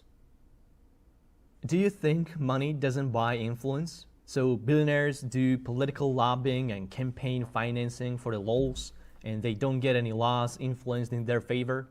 Do billionaires buy newspapers and donate to media companies? I keep seeing this perspective. Always trust greedy billionaires in the government. No one is fucking saying that, man. To boil down this, the people that you're getting your information from are also financially benefiting from it. Let's say I all of a sudden completely pivot and I'm preaching... let me think of like a more topical example. I'm preaching about Pfizer turning you into a fucking shaky skeleton. Me preaching that to you and you subbing to me is giving me financial incentive to continue saying that. I'm playing into you and you are paying me for it. The same thing as if you were just paying a greedy corporation. Now you're just paying me as I'm feeding you this information. It's financial incentives all the way down the line, bro. What you need to do is look at all sides of everything and then you form your own conclusions and you form your own stance on it as opposed to blindly following one camp or the other. That's how it should work. No matter who you're going to, you are financially benefiting them. Even if you don't give me money, you being here gives me money if I run an ad. So I have financial incentive to continue to feed you that shit to keep you coming back. So look at all the camps and you form your own fucking opinion instead of blindly following one or the other. It's just that simple. It is super easy. That's how it should work. Instead of just like going to this fucking tribalism.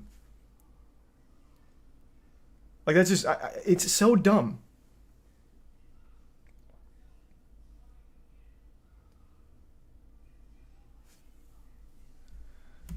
Thanks to the gift sub Privy and the resub Good in Dan. Oh, hey Dan. In the Prime window. Companies to support independent journalism. Think of what happened to the COVID-19 vaccine developed by the University of Oxford. Researchers originally planned to release their vaccine patent for free so that third world countries could manufacture their doses faster instead of waiting for the rich countries to donate the vaccines to them. Until Bill Gates stepped in and forced the university to partner with a manufacturer and not release their patents. Against the pleas of the WHO and the developing world that patents would stifle vaccine access, Gates used his $750 million leverage to change a university's course. And he did this to protect the interests of big pharmaceutical companies he has been investing in for decades, which resulted in the global vaccine apartheid and possibly millions of preventable deaths. Money buys influence. It buys it in politics, it buys it in science, it gets you favorable coverage in the media. Gates poured $300 Favorable million coverage in the into media. This guy gets companies, shit on all the time. Kurzgesagt being one of them. Ask yourself, Bill Gates is a when terrible was the example last for time that. you read a critical piece on Gates or his foundation? If Today, Kurzgesagt wants yesterday, to the day maintain they before, are able everywhere. to decouple the interests of their funding source from the content in their videos, does this mean that we'll soon get to see a cutely animated character of Bill Gates meeting up with Jeffrey Epstein at his private venues after he was convicted sex trafficker?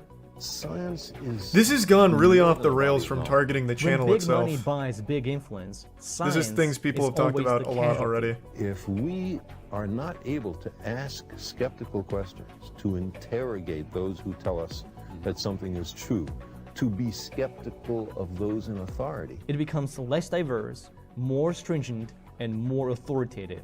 then we're up for grabs for the next charlatan, political or religious, who comes ambling along. In the academic community, there is a phenomenon called the chilling effect. It occurs when scientists self-censor water. or refuse to speak out against the funding source of their institutions out of fear of losing support or getting sacked. With the Gates Foundation, they refer to it as the Bill Chill. Gates' funding priorities have worried scientists for stifling diversity of views for decades. His philanthropic funding made it difficult to find independent reviewers. Through his multi-billion-dollar empire of donations and investments, Gates amassed enough power to single-handedly Clev and influence toxic. policies of global and national governing bodies. When Gates Foundation pours money into a project, they end up having enough power to veto public policies that don't align with their charity's priorities. Then in every other giant fucking lobbyist, why are we no longer talking about the YouTube channel that this video is supposed to be focusing on? Why are we going into the Bill Gates stuff? That is completely irrelevant to the channel that we're talking about. We've completely lost the plot in this now.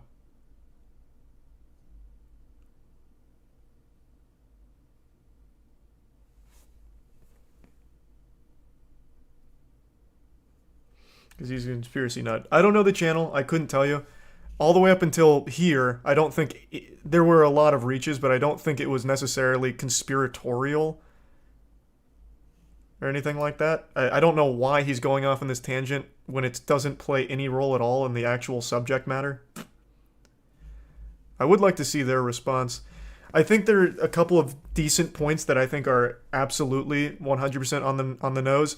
It should absolutely be more clear when a video is at least partially funded by a fund, a grant, or sponsor is the wrong word because it's not like technically a sponsor, but falling in a gray area isn't a good look either. It should be disclosed, video description and the beginning of the video, which is the common accepted, and I'm pretty sure like the only legal way of disclosing sponsorship when it comes to YouTube videos. Otherwise, you're in an actual violation. So it is shady that it's only the last 10, 15, 20 seconds of the video that he mentions that. I think that is a actual very important thing to call out. Because again, like a lot of people mentioned, seeing that kind of stuff makes you kind of question the motive. So you need to be upfront about it.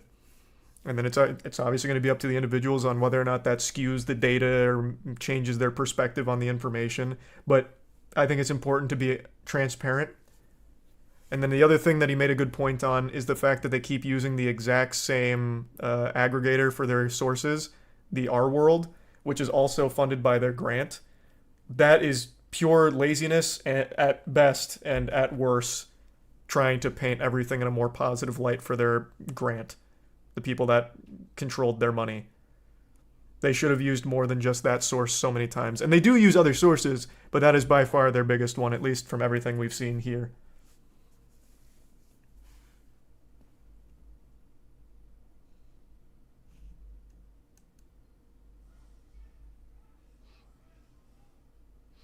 He's the resub Corn, Ectobius, Toaster, and 360.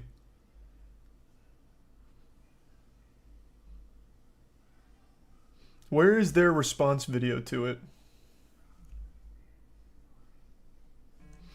I wish we could talk without worrying about ban and cancels in a country with free speech as a constitutional right given by God. Are you taking your medicine? What are you talking about? You can go on Twitter right now and say the most unhinged shit imaginable and find a whole audience based on it.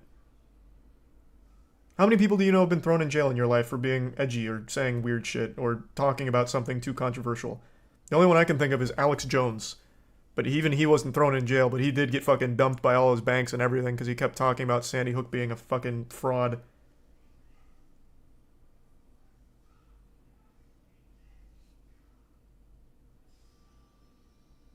Andrew Tate still has his Twitter account. He still runs his massive Discord server. In Romania, he's getting fucked with the human trafficking charges. Whether or not those are true, we have no idea yet. I guess we'll see how it all plays out. But he is totally fine. He is posting on Twitter right fucking now. He is still making money, too. He's doing totally fine. Now, you could talk about, like, the people canceling him and attacking him. But everyone gets canceled and attacked. Literally everybody. And you only get canceled if you let yourself get canceled. Fucking Logan Paul had every mainstream news outlet talking about him being a scammer. Every YouTuber, myself included, talking about his scam. And you know what is happening right now with Logan Paul? His dick is getting sucked all over the place. Because he had a good WrestleMania, or a good WWE Rumble last night. You only get canceled if you let yourself get canceled. He put his head down and just ignored it. He gave one apology, well, one real apology and then one complete missed the mark. And then he went right back to the WWE and won over everyone's favor because he did a cool thing at WrestleMania. So I don't know what you're talking about.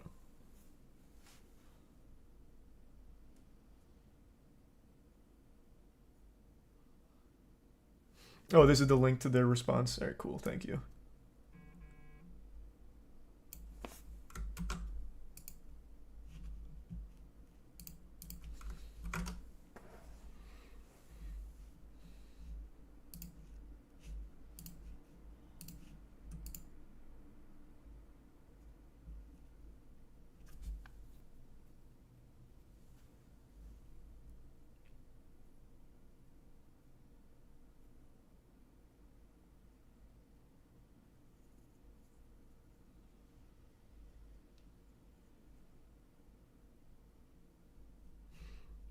So this is them disputing the claim that most of their investment comes from the grant as well as the VCs and such, citing that 65% comes from the shop, ad revenue, and Patreon.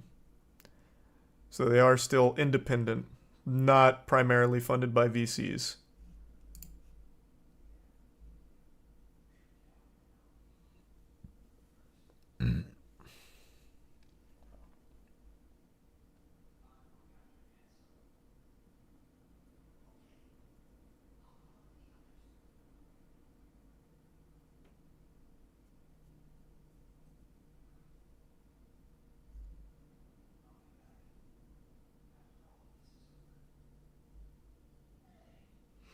So organizational sponsors like Gates Foundation and Open Philanthropy represent 13%.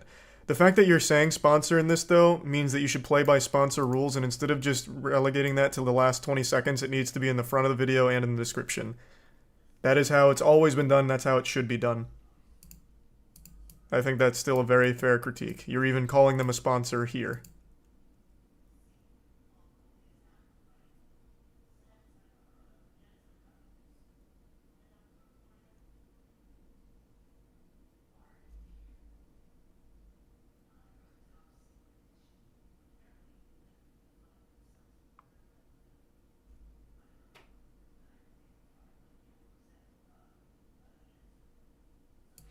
So this is now talking about the Open Philanthropy one, and they're claiming that it was only used for translating videos and creating for TikTok, which I think makes a lot of sense. I imagine they would go to something like that to translate all the videos to branch out into the big platforms like TikTok and reach a wider audience from different languages. It includes 2 sponsored videos.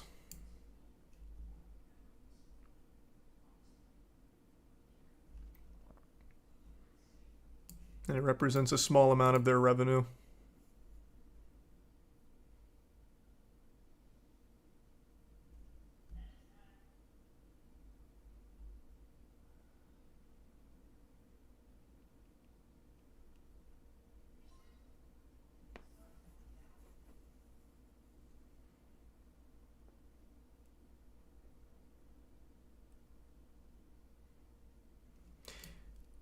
I think this is a fair point, but this is something that a lot of like video game journalists always rely on. For example, like when you get a review copy of a game from a developer you have a good relationship with, you're less likely to give it a harsh review because you don't want to burn that bridge.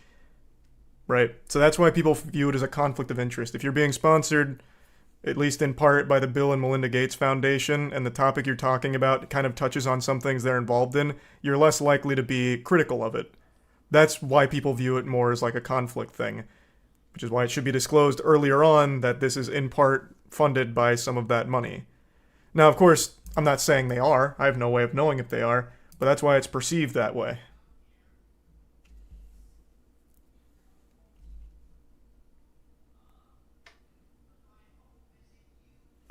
Thanks to the anonymous gift sub and the resub dummy and Tommy.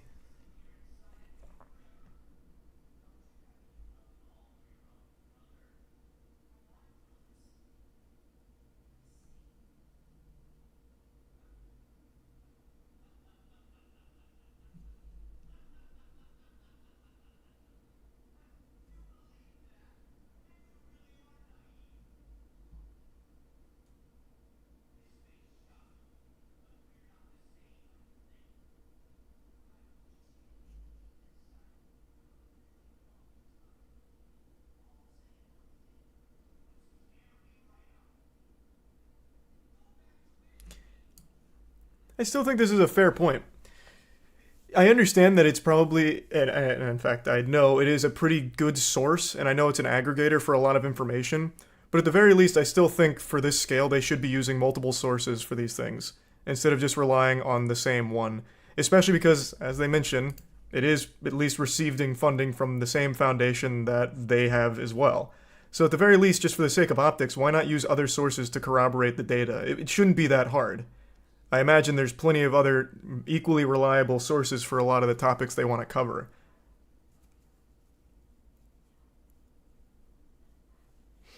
Are they in trouble? It depends. For a lot of people, this ruins their ability to take the channel seriously and like believe everything they're being told by the channel. And for others, it's viewed as a nothing burger, where it's like, well, this just kind of means like this whole video was just a hit piece where optimism equal propaganda. And I'm not saying either side's right or wrong here, because it is kind of an interesting situation. I think the video made some good points, but then some bad ones, like way off ones.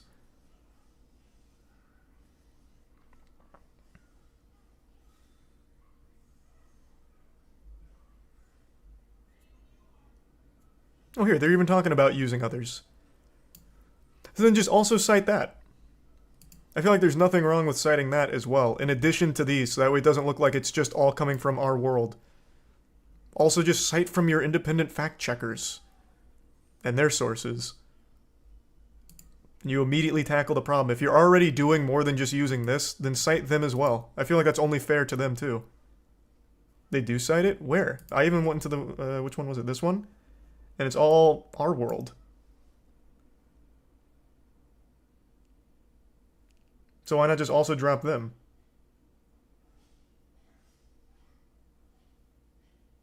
One video. Okay, I guess we'll go to another one, but even still, I'm assuming they also use their fact checkers for that one, right? Well, why not just cite them there? First link. You missed it. First link of what? Is this of the video I was just on? Since Well, no, this is where that guy got all the our world, and here's two others.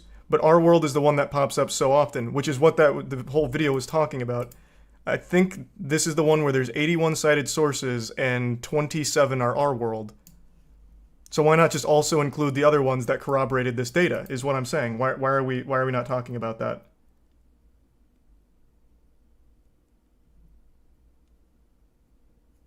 Because it's a good source. I get that, but you're not understanding. As they also admit, it is partially funded by the Gates Foundation, which they also receive funding from. So why not, for the full sake of like everything being, honky-dory, also confirm it with their fact checkers that I'm assuming they already used to do that, and then just cite that here as well as an additional source.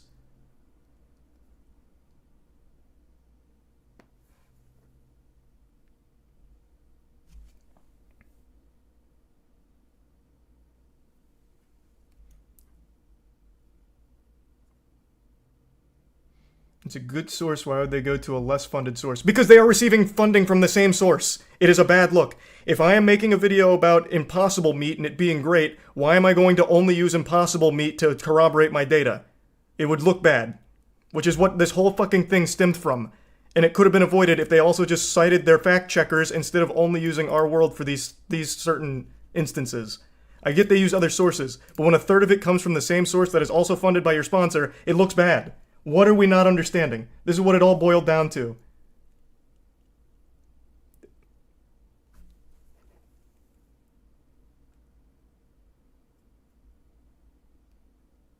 They agree like a paragraph down. I haven't even finished, but they are literally agreeing from everything I've seen here. But they're also giving very clear evidence that they are not primarily funded by these foundations, these organizations. They're not primarily sponsor funded. They are independent, which immediately blasts home the idea that they are a propaganda machine when their financial incentives don't make sense. If only 4% of their revenue comes from these organizations, why the fuck would they bend the knee to them as opposed to the people that actually fund them?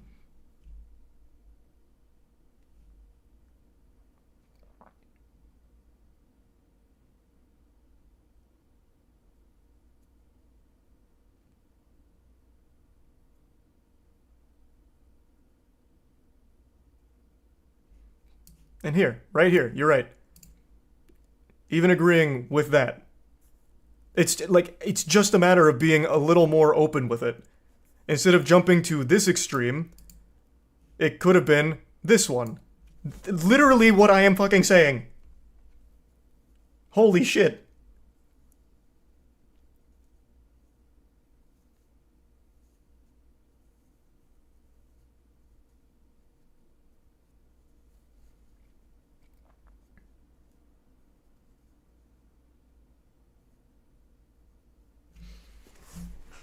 Very interesting, though. They are literally not propaganda, though. Yeah, this video didn't make any convincing arguments or compelling arguments to convince me that they're a propaganda machine. But it did point out things that I do think they have done improperly. Nothing that I think ruins the channel for me or anything, but definitely some things that I think they should work on.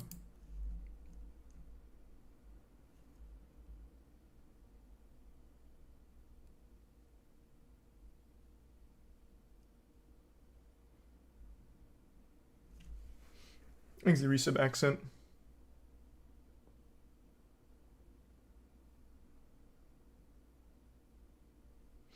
What would they be Again, I don't. Just why am I going to explain it for the fifth fucking time? At this point, just watch it yourself. Christ, I have summarized it like fucking 15 times at this point.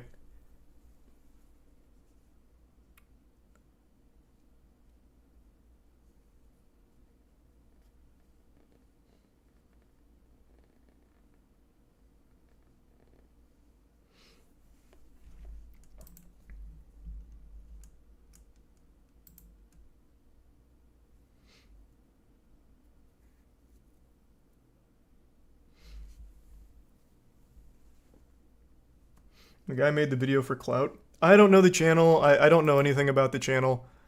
I think the video could have been made from a place of like genuine concern for the truthfulness of information, but then lost the plot halfway through and started to immediately jump to the conclusion that it must all be propaganda because some things were a little improperly handled. Again, I think one of the big glaring things is he mentions the carbon emissions video and he cites a source that didn't exist when the video was made. That is not a fair critique. That's not a fair point. That is just a wrong point. You can't critique a video for something that didn't exist when it was made. Like, again, there were things in that video that I think were way off mark, but then also he did make a couple, I think, very good points about how this channel should be improved in regards to its transparency, especially with its sponsors and their sources. It really boils down mainly to that so far, at least for me. Maybe you might feel differently. But to me, it just highlighted that this channel needs to be more transparent when it is funded at least partially by an organization, and also making it seem like they're less reliant on just one source for the majority of their information.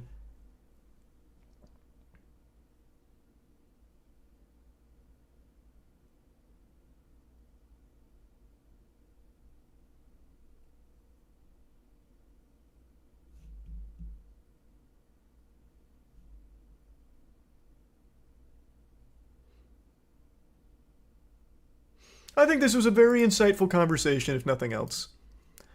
This was a very interesting topic all around. And I think this was probably not the right channel to target, but there are actual channels that are propaganda machines. Plenty. So I think it does highlight like an issue, albeit a bit incorrectly, with the one that it chose. I think it's an interesting topic.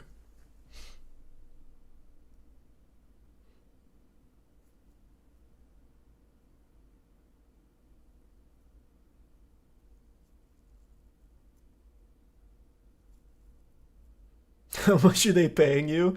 Shit, man, not enough, I guess. I'll need to tap into that Bill and Melinda Gates Foundation paycheck pretty soon.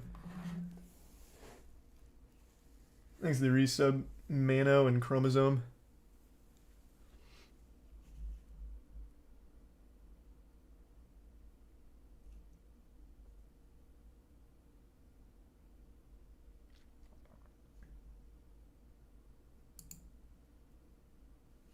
And the resub, Weird Champ.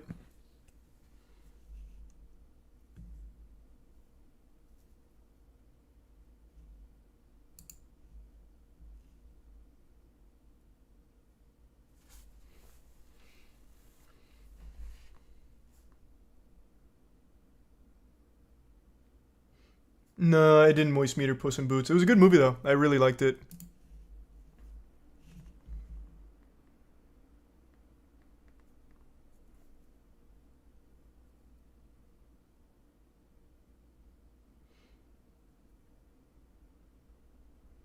You see the 2-hour-long video covering the guy wanting to sue Roblox for the oof sound? Yeah. Hey, Rocket. And yeah. I've already forgot that guy's name. But yeah, I'm familiar. I'd actually known about that guy way before the whole oof thing. No, not the channel's name. I forgot the... what is it? Tommy Tallarico?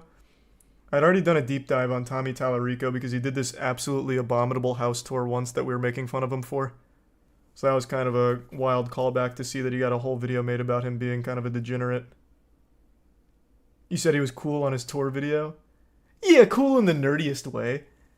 But you may remember I was also very harsh on his inventions. I called them the dumbest shit ever. One of his inventions was literally a Nintendo Switch, but if you're absolutely fucking stupid. Like if you wanted the worst version of a Nintendo Switch.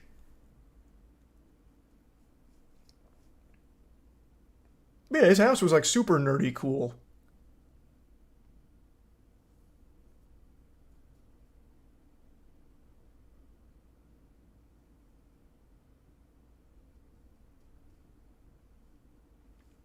Thanks to resub Elisa, Boneless, and Booty. So just a normal Switch.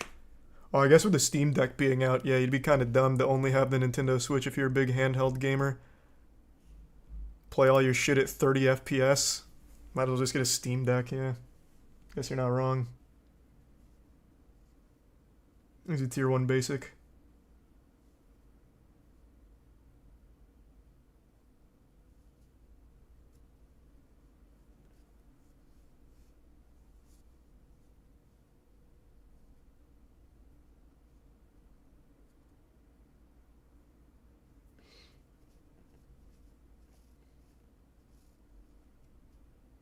New Last of Us was amazing. That's exciting. Last of Us has been really good so far. The first 2 episodes slap. Clearly haven't seen the third one because I've been streaming. But I will watch it, of course. Let me take a tinkle and fill up my water real quick, though. I'll be right back.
back. Thanks, Resub Alpha and Muse and Shebe.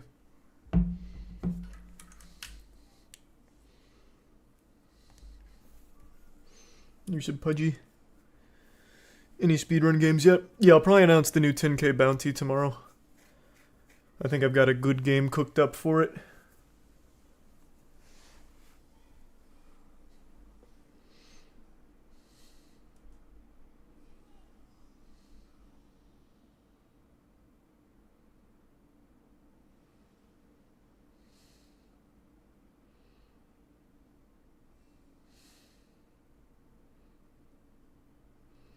He's a prime slime. Yeah, I saw Carl posted this. Billy Mitchell, man. He just can't stop collecting these L's.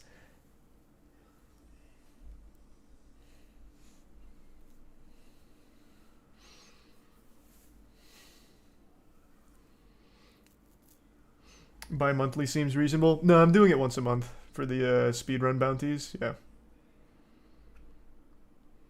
What do you do now? I don't know. I haven't seen this yet.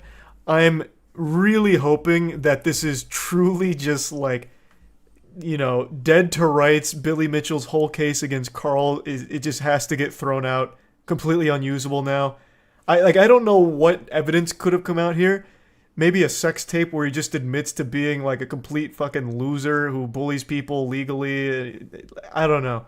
But I'm excited. Hello, you absolute legends. In 2019, Video Game Player of the Century Billy Mitchell sued Twin Galaxies for defamation after they removed his high scores from their database and said he didn't achieve them on original hardware. For almost 4 years, this lawsuit has dragged on, and thankfully for everyone involved, it looks like it should be wrapping up and going to trial sometime this year. The crux of Twin Galaxies' defense so far has been centered around 2 videotapes that show Billy's high scores, and it's been proven beyond a shadow of a doubt that the gameplay seen on these videotapes cannot come from an original Donkey Kong arcade. Instead, they must have come from an emulator. Billy Mitchell's just to quickly bring everyone up to speed here, Billy Mitchell, Video Game Player of the Century, also punching bag for the regular show, where he even tried to sue them for making fun of him in an episode, has come after many people legally for all kinds of defamation cases. And the core of it boils down to people accusing him of being a cheater. And I'm going to go a step further. They're not just accusing him like, you know, allegations of cheating. They have caught him being a cheater. You're looking at the face of a man who peaked in 1980 whatever with Donkey Kong and cheated his whole way to fame. The guy is caught using emulated software to get the high scores, but he has always maintained his innocence. And that's where it all stems from. He still claims he's never cheated, and anyone that makes fun of him or says otherwise gets a nice fat lawsuit from Billy Mitchell. Cooked up in the deepest pits of his basement, I guess. I'm pretty sure he writes them himself, and he takes it as far as it can go. Have you been sued? Billy Mitchell has still not sued me, and I have made fun of him fucking 50 times by now. I don't know why. I actually feel left out. I feel like I'm not part of the cool kids lunch table here because Billy Mitchell won't sue me. He is suing Carl because Carl used a meme of Billy that made fun of him and insinuated he was a cheater. Carl used a meme. I have point blank called this absolutely disheveled, drunk-looking man a cheater a million times. Point blank. And he won't come after me? Asshole. I'm gonna sue him for refusing to sue me.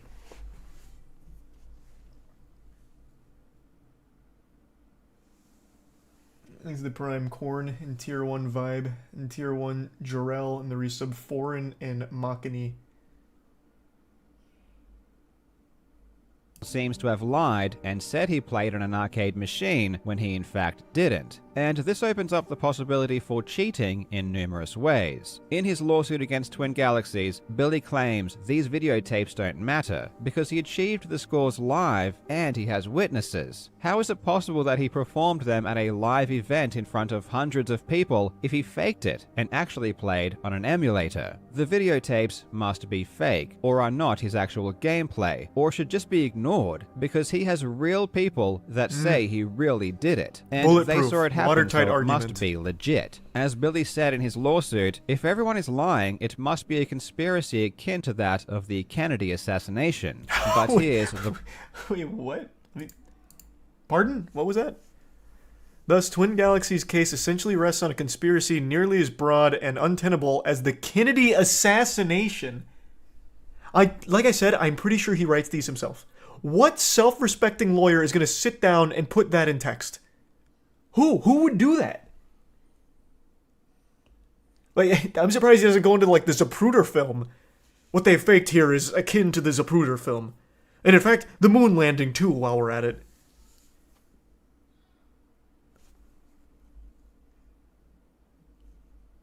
Assassination. But here's the problem. The videotapes were the only tangible evidence these scores ever happened, so that's all anyone had to go off. Aside from the tapes, it was just people saying that it happened, which really doesn't cut it. There was no footage of Billy actually playing. There was nothing to indicate that he was even there, or... I'm sorry to keep pausing so frequently, it's just such a wacky case.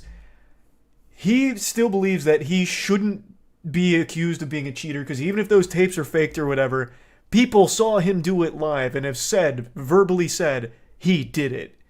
That's fucking useless. I could get people together and say that I grew 5 inches, but then if you see me on camera and I'm 5'6", I can't just be like, no, that doesn't make sense. That's as untenable as the Kennedy assassination. This is all fabricated. It's fraudulent. Look at all these people that said that I grew 5 inches. It's fucking worthless. It's a fucking worthless statement, and I don't know if Billy's too stupid to realize that, or if he truly does believe it.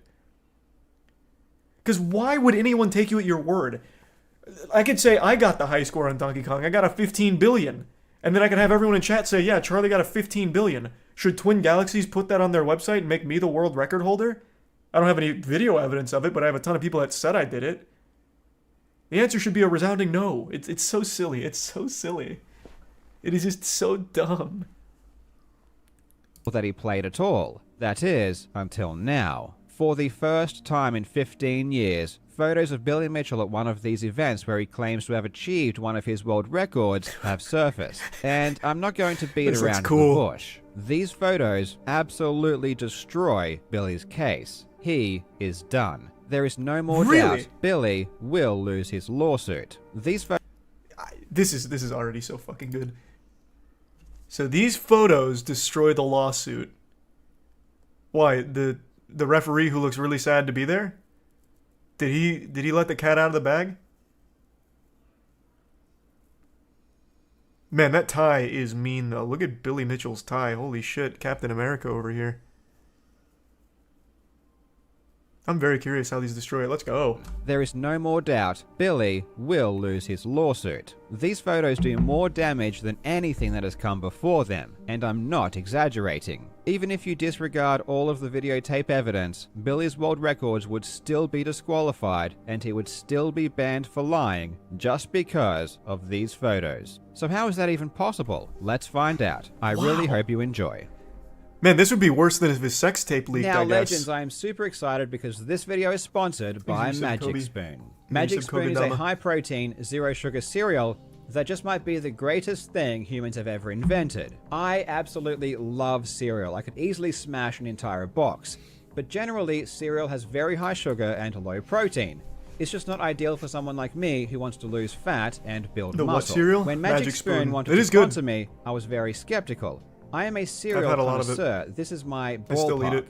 But I was very impressed with how good it is. I can easily fit Magic Spoon into my diet because of its macronutrient profile, but it honestly feels like I'm cheating because of how delicious it tastes. $10 for a tiny box. The box Personally, isn't my tiny. favorite flavor is fruity, At least not compared and to I other eat it before bed. cereals. This helps me stick to my diet throughout the entire day because I really have something to look forward to. For those looking to improve their body composition or just want a cereal with more natural ingredients, I cannot recommend Magic Spoon Yeah, it is. enough. And if you click the link It's in the the same size as my description or Lucky use the Charms promo box. They're in code my pantry LEGEND, together. you They're will the same get size. $5 off your order. Though I guess you could Magic get, like, a Spoon jumbo are so size. confident they provide a 100% money back guarantee if you are not happy. Again, you can scan the QR code, use the code LEGEND, or go to magicspoon.com/legend to get $5 off today. When Twin Galaxies banned Billy Mitchell in 2018, they did so because of videotapes showing two scores. The first is a 1.047 million point score Billy achieved in 2004, known as the King of Kong score. It's called this because this score is featured in the King of Kong documentary. The second is a 1.05 million point score Billy achieved in 2007, which is known as the Mortgage Brokers score. This is because he supposedly achieved it at a mortgage brokers convention. The videotapes for both of these What? scores show footage that didn't isn't remember that. legitimate. This is a fact, and it's why he was banned. But aside from Oh, let me read that one more time. It's been a while since I've seen this.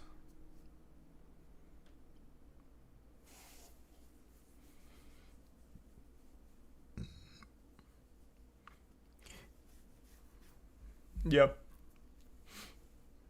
That sounds about right.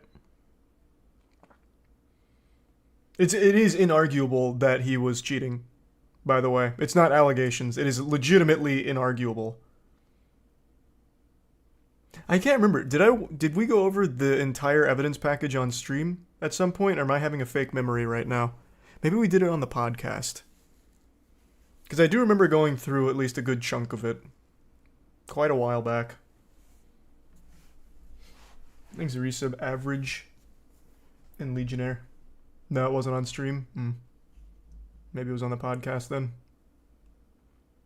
and it's why he was banned. But aside from that, there was no other evidence that Billy even played the game, aside from a few people saying it happened. Well, to be completely fair, the King of Kong score Cool. actually does have 0 witnesses. It's the mortgage broker's score that Billy has a few witnesses for, and it's this mortgage broker's score that we now have photos for. So let's take a deeper look into this. Of course, Thanks, as the Richard tape Karp shows the and score Zim. wasn't done on an original arcade, we'd assume he didn't actually get the score at the event. But for a moment, let's forget all about the videotape and humor Billy's argument that the tapes don't matter. In his lawsuit against Twin Galaxies, Billy submitted 5 witness statements saying they were at the event when the score happened. 2 of these statements are from people who worked at the convention. They just say they were there when it happened, but they don't say they actually saw him get it. And they aren't even Donkey Kong players, so they have no idea what's going on anyway. We all know that Billy likes I want to see the other ones. Number 3 is just a single sentence. During the event, Billy played in a very large convention room and interacted with and performed in front of thousands of people, myself included. And? It's... Oh, this is all one person statement. Oh, I thought this was 5 or 6 different statements from different people. I was like, what the fuck? There's nothing more there. This is one person's account. Okay. This is part of the whole thing from her statement. I was like, Jesus, come on. I don't know if I feel like going through the whole thing. But I guess a written testimonial claiming that they saw it, that's all you need. Surely there's no such thing as lying. I am still a member of the Florida Medical Board, and many of the members I worked with are still active members now. All this information is very available, very public, and quite memorable.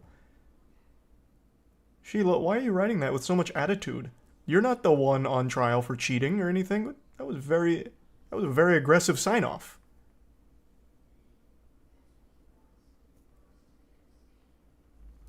at the convention. They just say they were there when it happened, but they don't say they actually saw him get it. And they aren't Tier even 1 Donkey John, Kong players, Resub so they have Jensen, no idea what's going Scissor, on and anyway. Brian We all Shinzai. know that Billy likes to lie in public, as he recently showed, so a random person thinking a score happened when it really didn't doesn't mean much. So we can disregard those 2 statements. This leaves 3 witnesses that say they directly saw him get the world record. The first is from a guy called Richard Mallion. He says he watched Billy's score reach beyond 1 million points and that he saw him achieve his targeted score. Richard is actually a childhood friend of Billy's. In fact, he appeared opposite Billy in the school yearbook. But let's not hold that against him. While it is common for friends to lie for each other, let's not assume that's what happened. Now, when I'm deciding whether or not someone is trustworthy, what I do is create 2 columns. One for yes, I should trust them, and one for no, I should not. Then I put things into each column and weigh them up at the end. So first, I can see that Richard dresses really well. He has a nice suit, and he has a nice watch. Very No one trustworthy. who dresses this well could lie. So I'm going to put that into the yes column.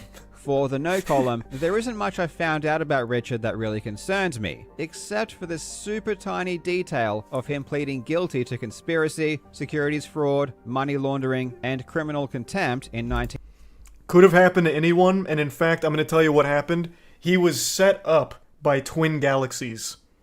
They knew there was a connection between the Duck and Billy Mitchell, the King of Kong, and they tried to attack everyone in Billy's circle. Complete misunderstanding, very fabricated, not real. 1996 after an FBI I sting wouldn't operation. hold it against him. I mean, it's probably nothing, but it would be remiss of me if I didn't include it. Back to the yes column, Richard just seems like a super friendly and nice guy. I mean, no one who looks this happy could lie, so this has to go into the yes column. Now, looking at the no column, I'm going to be super nitpicky here and include this other small thing. And look, maybe this is being too judgmental, but I'm going to go ahead and add to the fact that he was charged again with fraud in 2019 by the SEC and had to pay back $750,000. Once again, Carl, this was a setup. My man, this was Twin Galaxies trying to take out the witnesses. You know, no different than Scott Pilgrim vs. the World, where Scott had to go through all the ex-boyfriends and shit. This is Twin Galaxies going through all of the witnesses right now. You can't hold it against Richard here. He did nothing wrong. It's probably not even worth bringing up, but again, I just want to be fully transparent. However, I must say that Richard has some really good motivational quotes on his Twitter feed. I mean, look at these quotes. They are truly inspirational, and he puts his name in bigger text than the person who actually said the quote. So when you think about it, who said the quote really? I'm going to have to put this into the yes column. Now, I should probably leave it there, Richard earned and at that. this point, I really am not being fair to Richard, but I'll just add one more thing, and I'll let you decide. In 2021, Richard was unfortunately arrested for conspiracy to commit fraud. Look, he has just not been lucky when it comes to fraud. He keeps getting caught. I, for one... This picture here... Now I know it was a frame job, and I know it's all false, because they're doing my man Richard so dirty with this mugshot here. Like, it looks like he's fucking skydiving, like all the skin's being pushed towards the back of his skull here. It's like he's fucking melting.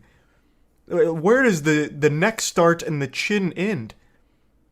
Oh, man. Is he laying down and they took this picture? What is going on here? Keeps getting caught. I, for one, do not hold this against him. When I look at this table, I see 3-3. It's pretty That's even. tough. That's a Personally, toss-up. I'm leaning towards trusting the guy, but you let me know in the comments what you think. Okay, so Billy's first witness is a bit sketch. Who's number 2? Billy's second witness that says he saw him Oh, get God, it it's is Todd Rogers. Oh boy, this is not going well. Okay, hit me with number 3. Surely we're going to get a winner.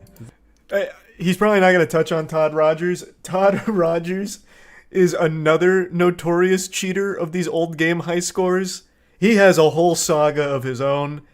I don't even think I could do it justice trying to summarize it here. But that is so poetic that one of the other witnesses is fucking Todd Rogers. That's amazing. This is like a team of Avengers that he has for witnesses.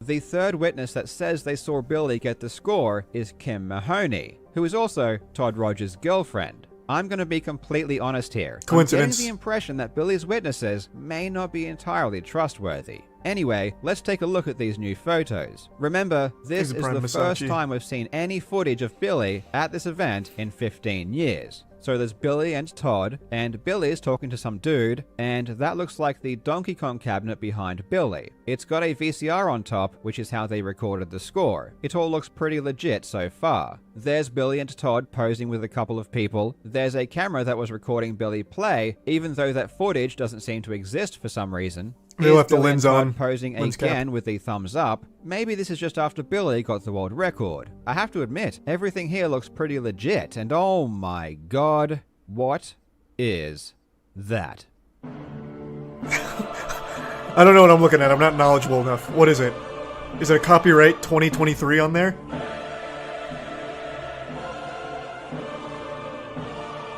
That joystick is not an original Donkey Kong joystick. This arcade machine does not have original, unmodified Donkey Kong arcade hardware. Oh, This jeepers. is an original Donkey Kong stick. It's got a big black ball and a short column. The Oh, stick on wow. Billy's arcade is a tall stick with a smaller ball, and it's obviously red, so the stick has been changed to something else. Easily explainable. This machine was considered so legit that they had to change out the stick. Otherwise, because people were fighting each other to compete for high scores on it because it was so fucking real. So the stick just got worn out from overusage, but the machine, that's the only thing that's been changed. That much I'm sure of. Or, you know what, that's a good point. This could have been a special edition cabinet that was sent to Billy Mitchell by Nintendo themselves. They were so happy that the King of Kong wanted to use an arcade cabinet that they made that they gave him a special red stick. You know, for the red, white, and blue, because he's such a patriot, obviously. Easily explainable. On top of that, it appears to be an 8-way stick. Now, the original Donkey Kong stick is 4-way, which means it can only go up, down, left, and right. But an 8-way stick, like the one you would find on all modern arcades, can also Ooh, go that's a Nintendo diagonally. Sapphik. When it comes to Donkey Kong, Appreciate an it. 8-way a stick big drop. fundamentally changes the way the game can be played. If you want to steer barrels while on a ladder, you have to stop and hold left or right, because you can't go up and to the side at the same time. But with an 8-way stick, you can continue to climb ladders while steering barrels by using the diagonals. With an 8-way stick, That's you can do interesting. things you can't do on an original arcade, which is I'm actually just even shocked that he played the game. I thought this was going to prove that Billy Mitchell's never even touched Donkey Kong in his life. So honestly, at this point, I have a little more respect for Billy knowing that he just used a cheating device in order to have a better score, like to play better. I thought for sure it was going to come out that he just doesn't even know what Donkey Kong is. He's never touched the fucking thing in his life. why they are banned. So not only is the stick not original, which was totally banned, it looks like an 8-way stick, which is extra banned. And not only would Billy's world record still not count because of the modified stick, but Billy would still also be banned for lying about it. And oh boy, did he lie about it. His entire lawsuit against Twin Galaxies is based on the premise that he played on unmodified original arcade hardware, which is categorically not true. True, Not only very from wrong. the videotapes, but now from the photos as well. And his lawsuit is full of lies where Billy claims the hardware was unmodified. And not just Billy, the referees who adjudicated the score lied as well. Todd Rogers and his girlfriend Kim Mahoney both say in their sworn statements that Billy played on unmodified hardware. Everyone just got caught out, big time. And it gets... How did they even let this happen? Surely they would have recognized the stick, right?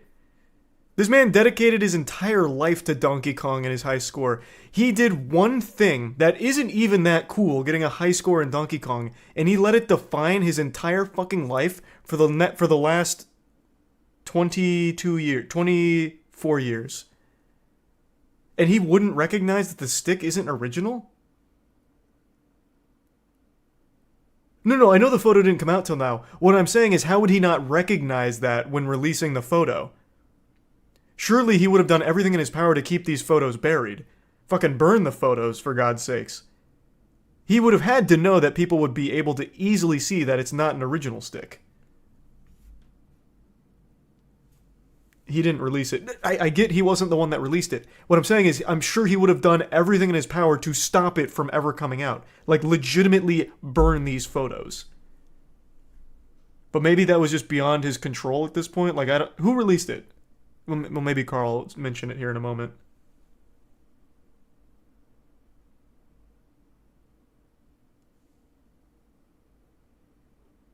Oh, that'd be an interesting speedrun, Jay. And doing all right. Hope you're doing well. So the event itself. I'm just shocked he wouldn't go immediately to the event. He knew the photos were being taken. He was literally giving thumbs up with Todd Rogers in front of the cabinet. So he knew there were photos.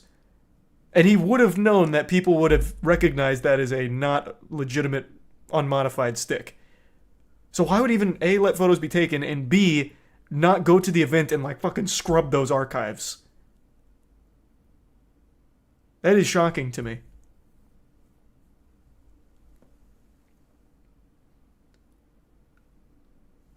There's the Prime Garden and the resub Flacco. It's even worse, because these photos don't just affect the mortgage broker's score world record, they also affect the King of Kong score as well. This is Robert Childs, who is also a longtime friend of Billy Mitchell. For those with a very good memory, this is the same guy that was in the infamous fake board swap video. He has been lying on behalf of Billy for years. God, this He is is like part found of footage the out con of a horror artist movie. clique. Robert Childs runs Arcade Game Sales, which is an arcade retailer in Florida. Arcade Game Sales is important because this is where Billy claims he achieved the King of Kong world record, on an arcade cabinet provided by Robert Childs. Now, as part of his case, Billy Mitchell also submitted a sworn statement from Robert Childs, and Robert states in 2003 he helped Billy by providing an arcade machine. He swore that this was an original Donkey Kong arcade machine. He says this same machine was used when Billy got his King of Kong score in 2004, and says this same machine was used again in 2007 at the Mortgage Brokers Convention. This means that not only is the Mortgage Brokers score disqualified because it was a modified machine, but because Robert Childs swears it was the same machine used in 2004, the King of Kong score is disqualified as well. Billy Mitchell, Todd Rogers, Kim Mahoney, and Robert Childs were all lying about the arcade machine that was supposedly used, and now it's proven. You may be wondering why Billy would lie about something that can so obviously be disproven. That's what I was just talking about. The answer is that Billy didn't know these photos existed. In fact, the entire Donkey Kong community didn't know these photos existed. They were only made public recently, and not by Billy Mitchell. These photos were never made public, and they were only retrieved now by directly contacting the organizers of the convention. That blows my mind. He literally gave a thumbs up multiple times with Todd Rogers in front of that machine. Who was he giving the thumbs up for? He knew pictures were being taken. What did he think happened to that? What? Wait, what? He must have forgotten. I guess so. This is a cool angle of Billy, though, I will say. His hair looks even more like a Lego block in this angle. But I still just can't believe that he wouldn't remember photos being taken because he posed multiple times for him. Huh. I'm also surprised that it took this long for someone to contact the event staff from the mortgage thing. I feel like a lot of people would have thought to do that a long time ago, but maybe just now they finally found the photos.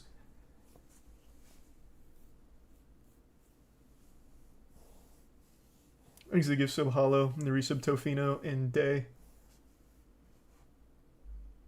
Which luckily still had them. I cannot stress enough how damning these photos are. Even if you were to disregard every single thing that has ever been said about Billy being a cheater up until this point, based solely on these photos, Billy would still lose his lawsuit against Twin Galaxies. His records would still be removed, and he would still be banned, because these photos show his records are not legitimate. I cannot wait until this goes to trial, and you best believe that when it does, I'm going going to cover it. I'm excited, and I think you should be too. I Because am. this is going to be a lot of fun. As always, thank you so much for watching, you legends. I hope you are having a fantastic day, and I will see you in the next video.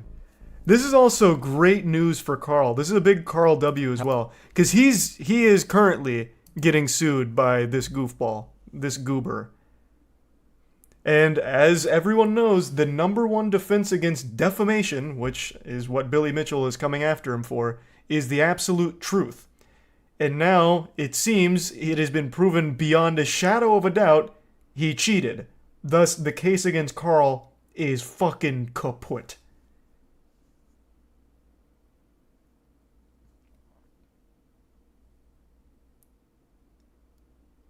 Wow.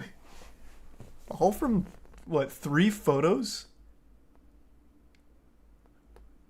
That really just goes to show you, sometimes the simplest means and, like, the simplest explanations are the most effective.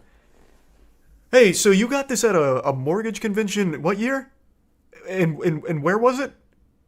Why don't I just give them a call? Maybe they have photos. Hey, you guys have any photos? Oh, we do. Yeah, you want them? Yes, please. Bang. And now it's all over for Billy Mitchell's case.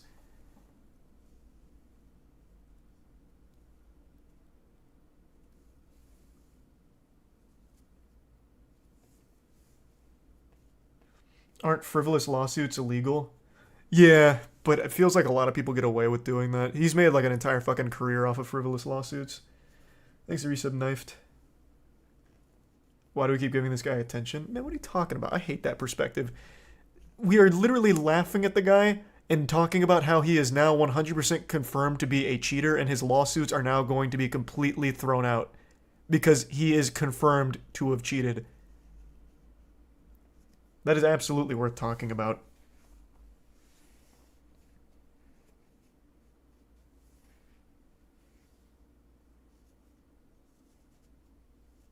Has he actually won any lawsuits? My man, I don't think he's even had one of his lawsuits make it to a trial. They get thrown out so quick. But it's still expensive for the people he sues. It's still a headache.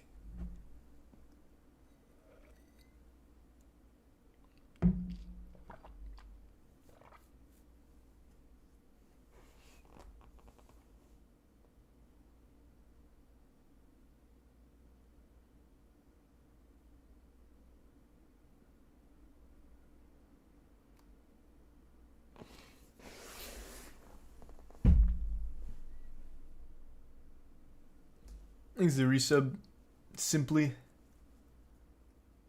and Lemons.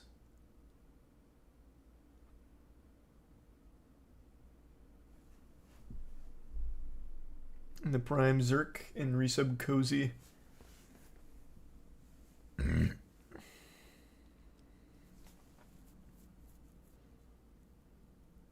Shopped hands, photoshopped hands.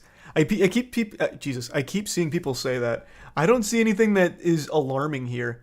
This is an old photo. It looks like an old photo. If you're talking about his thumb being bent, that's absolutely just a dumb thumbs up this guy's giving. So he just has it like crooked off to the side.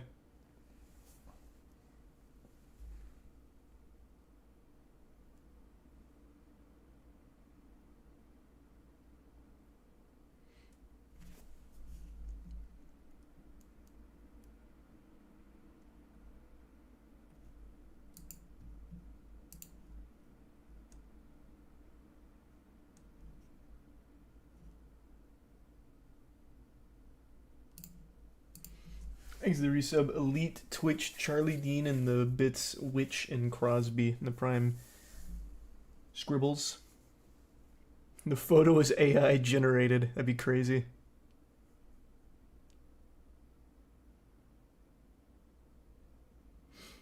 It's such an absurd thing to ruin your life over. All right, let's not get carried away. Billy Mitchell didn't ruin his life over this. He's not gonna go to jail. He just has a legacy of being a fucking joke of a person and an insufferable asshole for all the frivolous lawsuits he tosses at people that make fun of him or point out that he's cheated.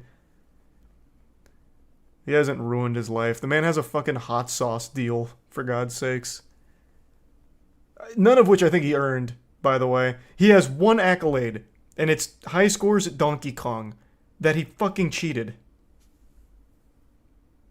So in fact, he got dealt a really lucky hand. He got one thing that he's never let go, and he's somehow found success from it.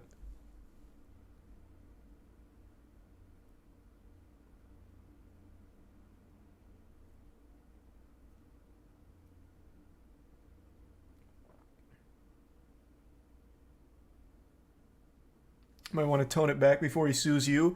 He can't anymore. He literally can't. Because the truth is now abundantly clear. Even if you set aside all of the inarguable evidence of him cheating, now these pictures that have come out confirm it even more beyond a shadow of a doubt. He legitimately can no longer sue anymore.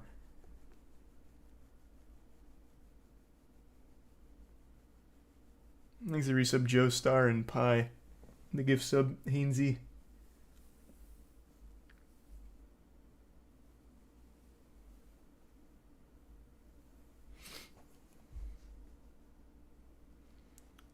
Why do these confirm he's cheating? Oh, if you weren't here, I'll give you the quick explanation. So the whole claim is that he got the high scores on an unmodified original hardware. However, now that these pictures are out, you can see it's not. So the original hardware did not have this stick. It had a small black stick. So it had a black ball on top and the stick. Not this. So immediately that disqualifies all of his records because it is not unmodified hardware. He's lied about it. It is clearly modified. Oh yeah, and it's an 8-way stick apparently, which is another banned device because it gives you an advantage. You're able to cheat the game a bit more by being able to go in the other 4 angles here diagonally. So this stick right here just throws out everything he's ever claimed.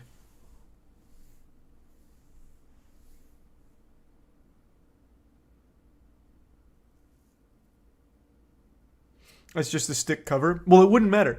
You know what? Let's play ball with you. Let's assume that is a stick cover and the original stick is still under there. That is A, still not allowed, and B, impossible, because here's what the original stick looks like. It's a tiny little goofy, like almost doorknob. Not that long, stretched one. So it can't even just be a cover. It is a completely different stick.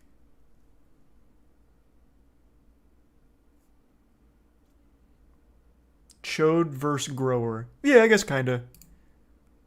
The OG's more chody.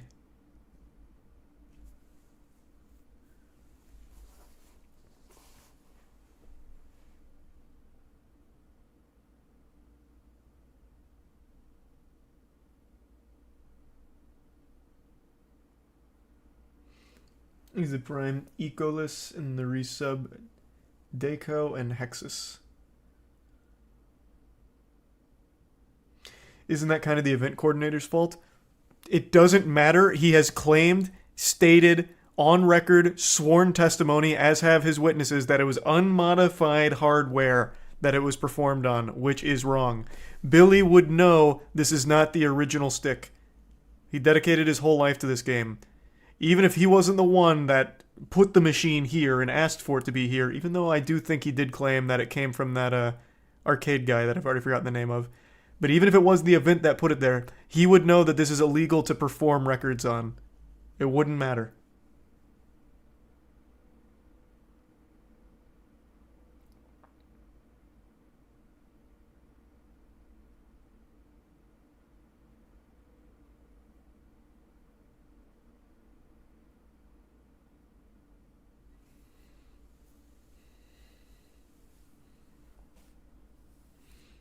Lady Liberty will protect him. True.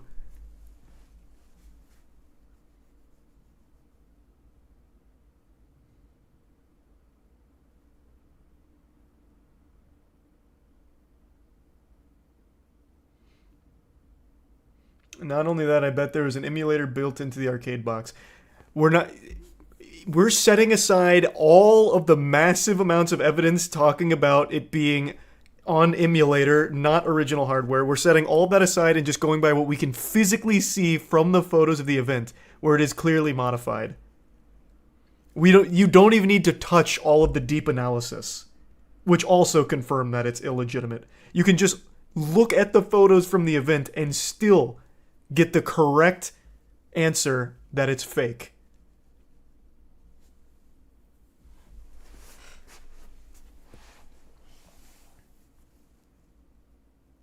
I'm curious to see how he decides to fight this. You know he will not admit it. So, I'll make a prediction, and right now I'm on fire with my predictions. I think the way Billy Mitchell tackles this is the exact way that any fucking geriatric person would. It's all fake Photoshop, AI, fabricated. He's going to claim that these photos are fabricated, they're AI generated or AI enhanced, something like that. The photos are fake. They've done something with the knob. It's, this was an original knob, but they've edited it all out. He's going to harp on it being photoshopped and doctored. 100%. On fire, you thought Logan Paul was actually going to sue? Okay, fuck you. You found one thing I was a little wrong on. But I got everything else about Logan Paul's apology right. So I'd say, on the whole, more right than wrong.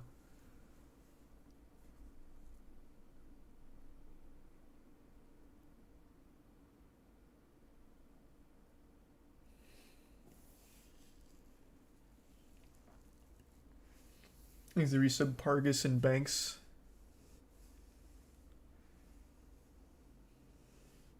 Is there metadata for the pic? Man, how the fuck am I supposed to know if there's metadata for the pic? This shit was done on a handheld Kodiak, I imagine, in 2003. Oh, is it 2007 or 2003? I forgot which year this one was. How the fuck am I supposed to know that?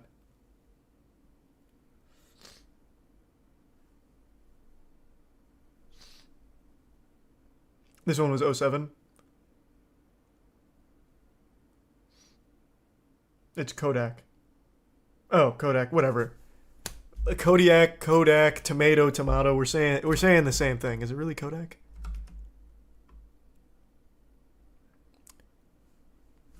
What do you know?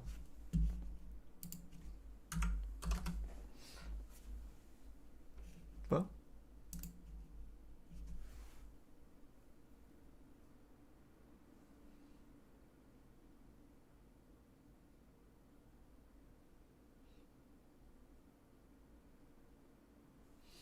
thanks to resub Chase and Berg.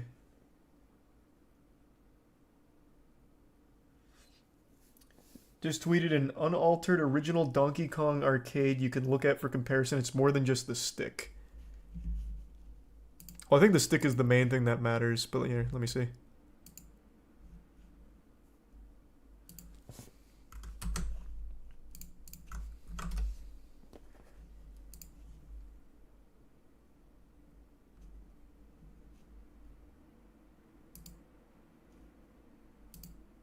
Is it possible the button colors change on different cabinets?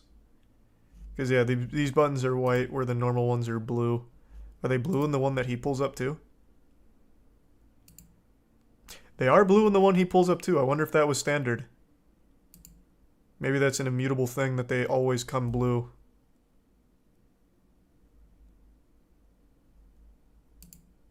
That would be yet another issue. The biggest one's still the stick. I think there might be wiggle room for the buttons, though. I don't even know why I'm giving him that benefit of the doubt. It's dead to rights regardless, but yeah, it looks like there's more than just the stick that seem fishy about the cabinet.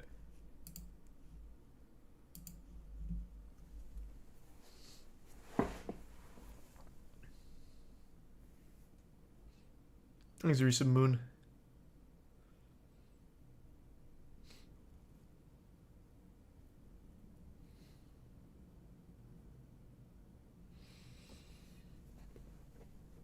Resub Kev.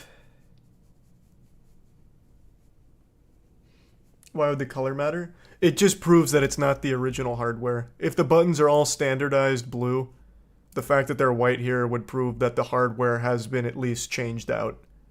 So then you can no longer say that it is unmodified hardware. Thus, disqualified.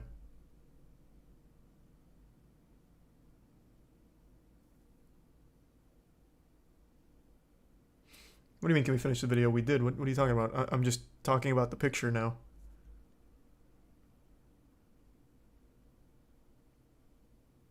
The trim is different. White versus black here. Can't see the trim on this photo. Yeah, I mean, that's another thing that's different. I feel like the trim probably won't matter. Well, nah, it probably all matters. It doesn't. Clearly, it is not unmodified hardware.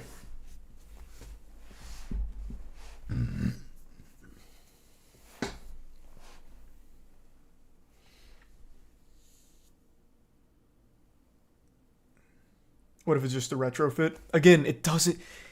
It won't matter. You cannot play for the world record shit on modified hardware. He said, sworn's testimony, as did others, that he did it on unmodified hardware, which is not the truth, clearly. Like, it wouldn't matter. It wouldn't change anything. It's not allowed. Be disqualified.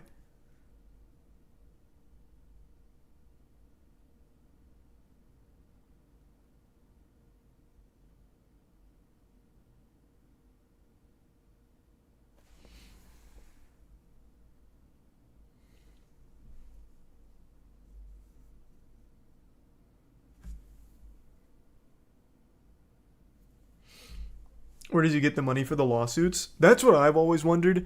I do legitimately speculate one of his friends must be an attorney who writes it for him as just like a favor. Because I just can't imagine he's so financially well off from being the king of Kong with a high Donkey Kong score to afford all of the frivolous lawsuits he tosses out. He has to have some kind of like familial connection or friendly connection. Like that's the only way. The Duck did it. Hey, don't besmirch the good name of the Duck. Richard, God damn it, Richard's the man. Wait, where's the Duck? There he is. Yeah, baby. So what if he's been arrested for fraud 3 separate times? That happens to everybody, right? Doesn't mean he's not trustworthy.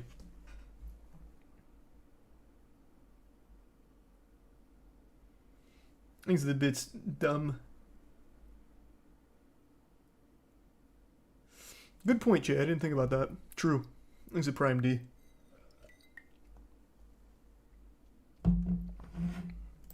God damn, that's so good, though. That is so good.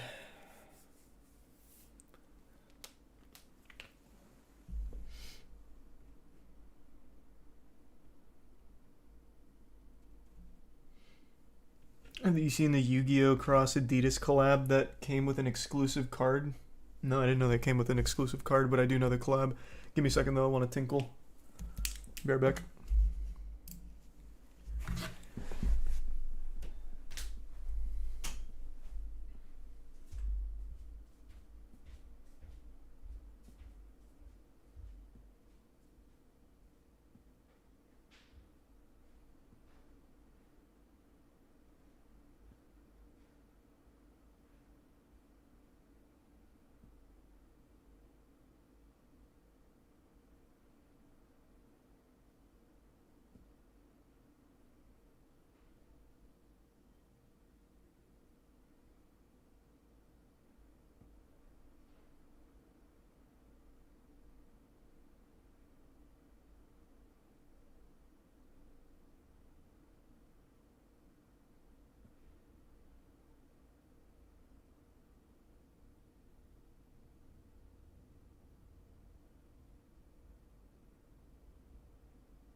Thanks, you resub degenerate.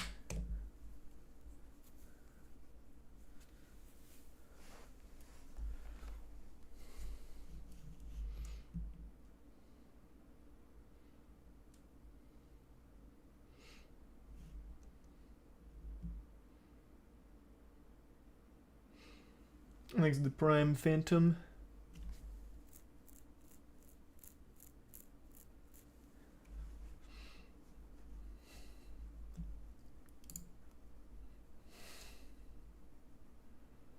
Thanks, resub Quinn and Copycat and Douster.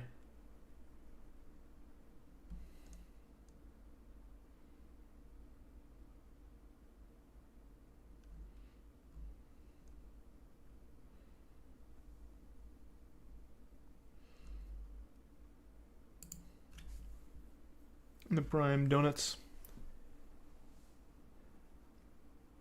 Have you seen how fake companies are stealing millions from YouTubers? I haven't seen that video, but I know what it's talking about most likely. It's talking about the companies that make the Spotify in order to copyright bits of videos in order to claim, right? It's big on TikTok right now, and I know it's also on YouTube as well. I'm assuming that's the subject of that video.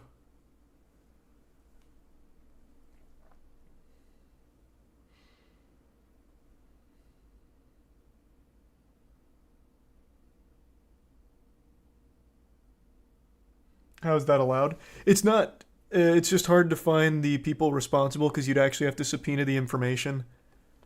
But if one of them gets found, they're absolutely fucked. Like it is, you are absolutely super fucked. I know one of the big one, his name is Bob Tick. On TikTok, this fucking menace copyrights TikTok original audio in order to post it on his Spotify. So that way, since it's on his Spotify, he can copyright claim all of their TikToks and take all of their money. And they can't find the guy because obviously there's like a level of smokescreen to it. So they can't actually like catch him. But if he does get caught, he is fucked. It's a serious crime. But yeah, I know that spread to YouTube as well. But it's pretty risky because you're just one quick subpoena away from a big problem.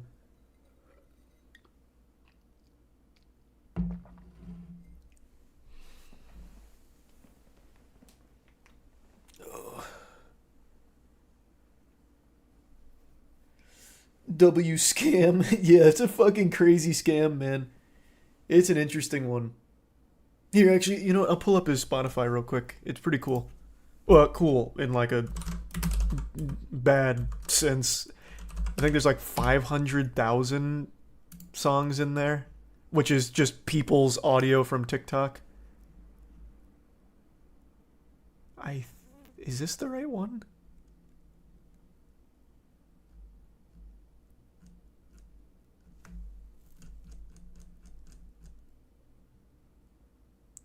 No, I don't think this. Where's his Spotify? This definitely took me to the wrong one. Hold on.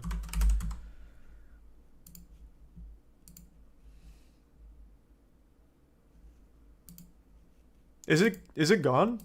Did they stop him? Yeah, I can't find it.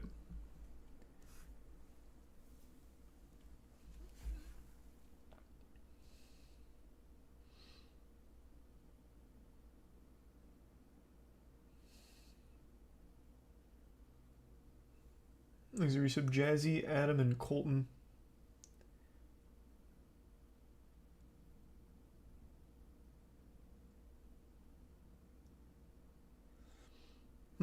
Yeah, no, maybe it did get taken down.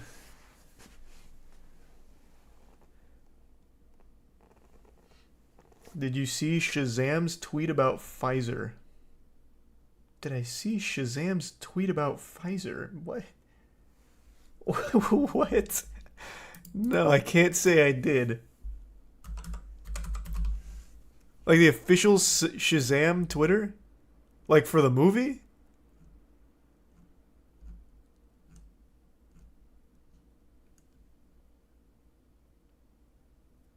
Oh, the actor's tweet about Pfizer. What's his name? Zach something? I think it's like Zach Levine. No, it's not Zach. What's his name?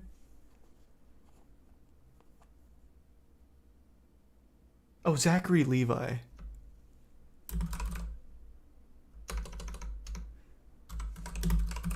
Does he bust out the Pfizer Harlem Shake?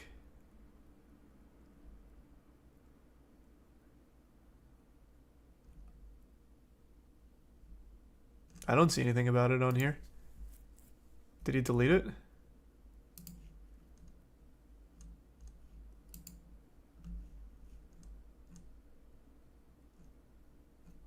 Yeah, I don't see shit from it. He must have deleted it.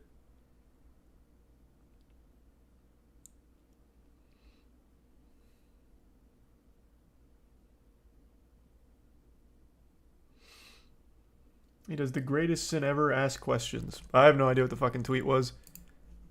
There's nothing wrong with asking questions. But I do find it extremely entertaining, the people that are shaking their legs up and down, like pitter-pattering their feet and saying, "Damn you, Pfizer." Meanwhile, the camera's just completely stable. There's plenty of things you can question. 100%. That's not one of them. Those are fake videos.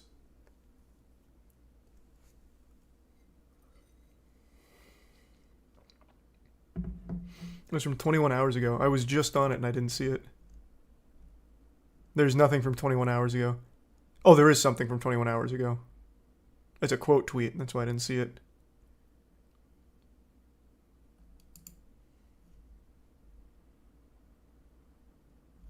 Oh, yeah. Okay, here it is.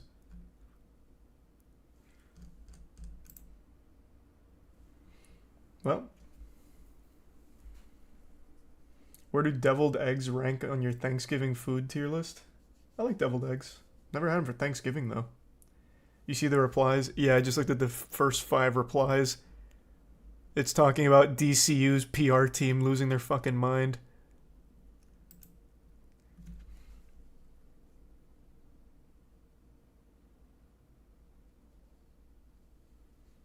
Exit Prime, Rain, the resub, Chaco, and Crying.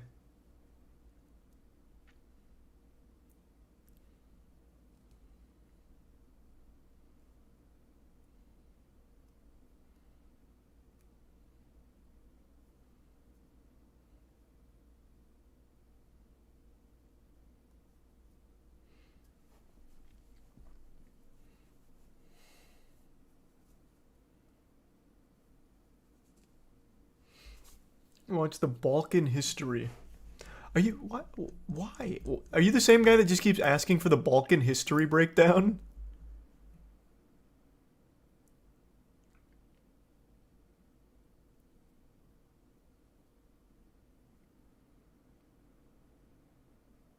You see how bad the... Did you see how bad the refs were for the AFC Championship? Oh, fuck! I actually wanted to talk about that. Thanks for reminding me. Is this on YouTube yet?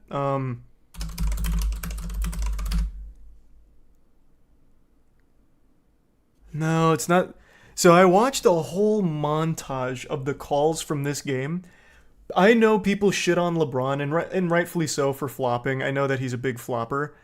But the calls and no calls in this game are fucking crazy. The refs were on one last night.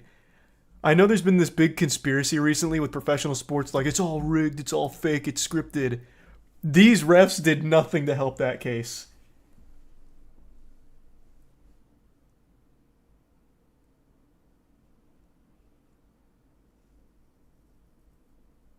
Oh, you were talking about NFL. I'm sorry. Yeah, you said AFC. My bad. I immediately went to basketball because the refs in this were unlike anything I've ever seen before. I've never seen calls and no calls this bad. Let me see if I can find the highlights.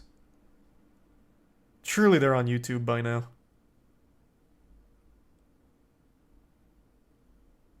I guess we can just look at the no call at the end. How about that, man? Jason Tatum walking into the game wearing that pass to Malcolm Brogdon. Brogdon then hits the 3. Celtics with a 2-point lead. A bunch Where of is it? positives. LeBron missed the 3. Jaylen Brown is not.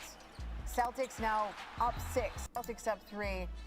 LeBron just put down Shot clock running down, ice in his veins. Celtics When is it? up When 5. was it LeBron again? just put the towel over his head. Lakers lose this one by 4. Was it 126 at the line. Not Oh, here it is. on the wrist from Jason Tatum, yet nothing. So we go to overtime.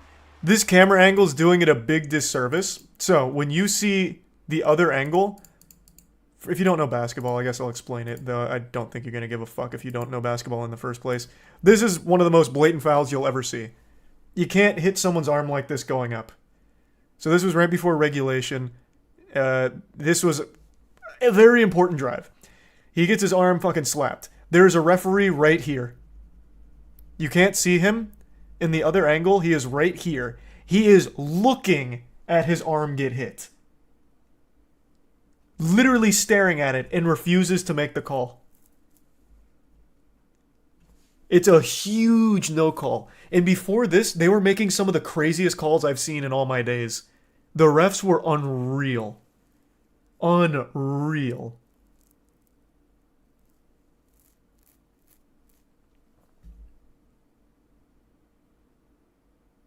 They apologized on Twitter. But is an apology going to turn back the clock? They need to be fired. They are bad at their job. Like, this isn't an example of cancel culture or anything. You are legitimately bad at your job. The calls they were making were trash. And this no call for, like, this is the most blatant no call I've seen in a minute, is malicious. He is right here. He saw it and decided to no call it. You're bad at your job. You shouldn't keep your job. That's not cancel culture. You're shitty at your job. You shouldn't have it.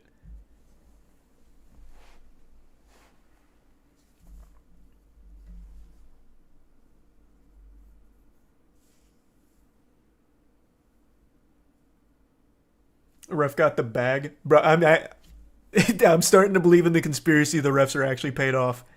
I have no other explanation. I wish the whole set of clips were on YouTube right now. I think it's only on Twitter, and I don't know if I can bring that up. But the calls and no calls were crazy.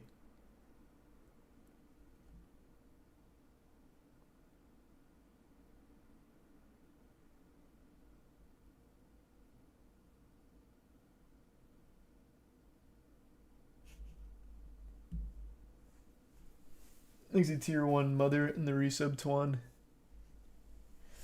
The other day you said you might do basketball content. Are you going to do any wacky challenges like dribbling with dildo? No, man, we're not going to be dribbling with dildos. And not... We're going to be doing basketball content. We have a whole fucking basketball court put in. We're going to be doing basketball streams and shit. And normal basketball. I'm not going to be fucking dribbling a dildo and like having it pop me in the mouth or anything weird. It's just... We're playing basketball. And we're having fun doing it.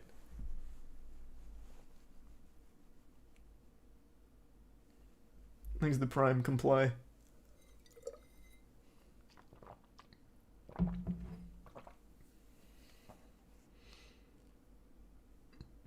Are you sure though? I don't know. That's a pretty fire idea. Maybe we'll fucking suction cup dildos to the ball.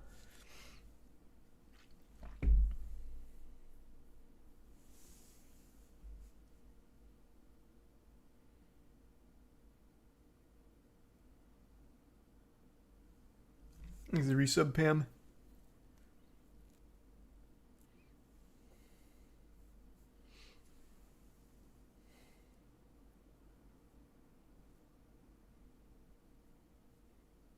Moby Huge 3-pointers for sure. Jesus Christ, I don't think anyone could throw Moby Huge that far.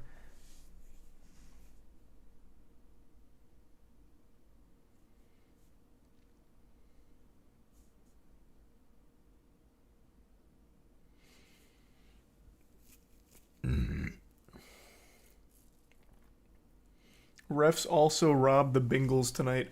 Didn't watch the game, so I can't really opine there, but I saw all of the calls and no calls from this game, so I have a very strong opinion on what I watched. That was criminal. What happened in this game is criminal. No matter how you feel about the Lakers and LeBron... Oh, wait, here. This is here. At the end of regulation, everyone can agree that what happened here is absolutely criminal for the sport. And as the teams went to the benches and before overtime started, Patrick Beverley comes out on the floor to Eric Lewis with a camera. I mean, just ridiculous. And Eric Lewis What do you mean just ridiculous? tees him up. What do you mean just ridiculous? He clearly needs to be told how to do his job. Like what do you mean? I think this is very fair. Hey, look what you fucked up on. If they need to be educated on how to ref the game, someone's got to do it. He went to the wrong guy. Was it not? Who? Let me see if I can find the Twitter clip. Which ref was it? Am I misremembering what ref was standing right under the basket?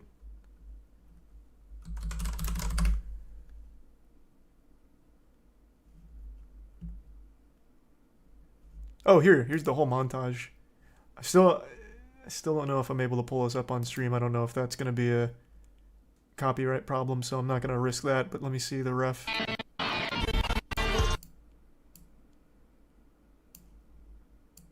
Oh, you're right. It was a different ref that was under the basket. It was the super bald guy.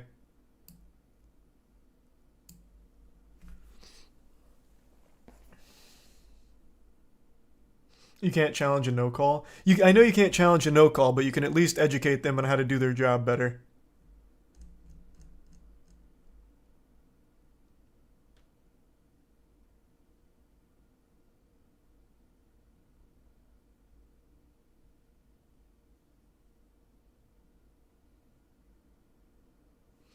Thanks to resub Tony, Inko, and Netsua.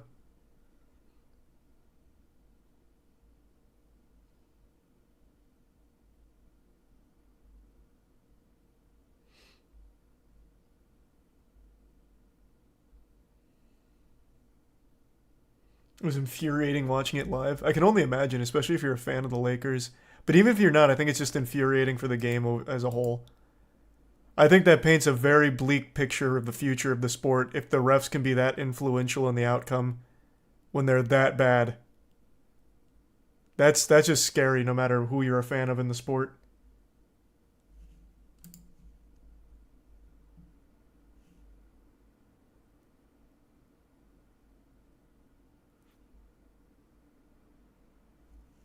God damn.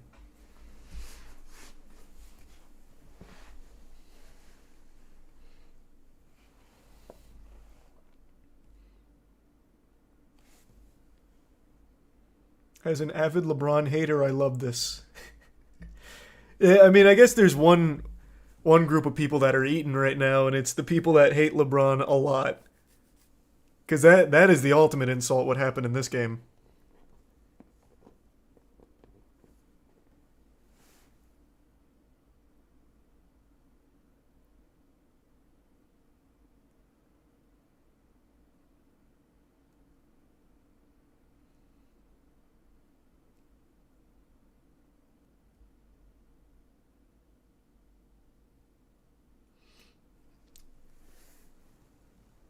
What do you think people... Why do you think people don't like LeBron? There's a million reasons, man. Like, there's a million reasons why people don't like any given basketball player. You can find a million people that don't like Jordan. Everyone's going to have their own reasons for not liking him. I think the biggest one is his flops. LeBron James does flop. Straight up. Like, he just flops.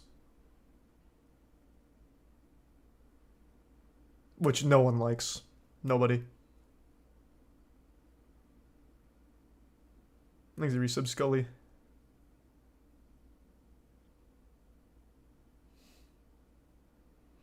Everybody flops. Yeah, I know. I know flopping isn't like a LeBron specific thing. He's not the only one, but it's always going to be something that people will cite for a reason. I don't like when I see players flop in anything, fucking soccer, especially soccer, football, or whatever you want to call it, wherever you are in the world, any sport. It's lame. Super lame. Thanks to resub iPhone.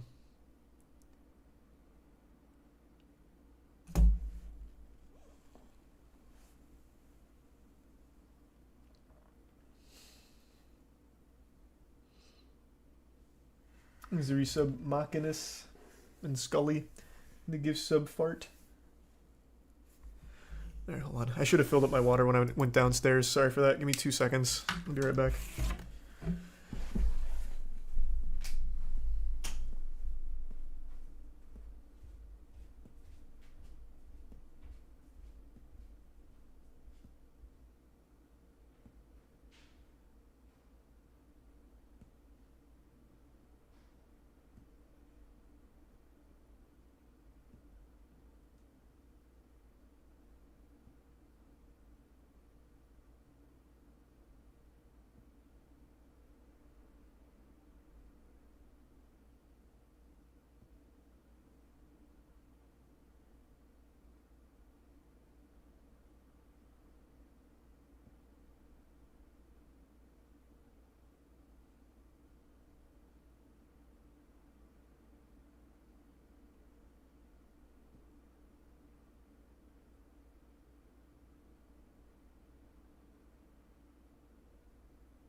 You ever getting back to synthesizing weed? Nah, I don't think so. I think I'm closing down the weed shop. It's been a while.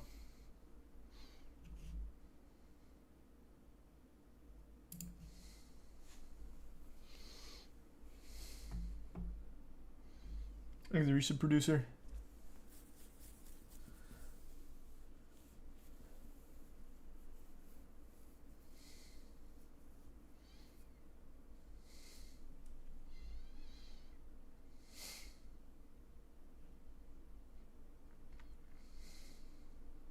Thanks, resub Sporksy.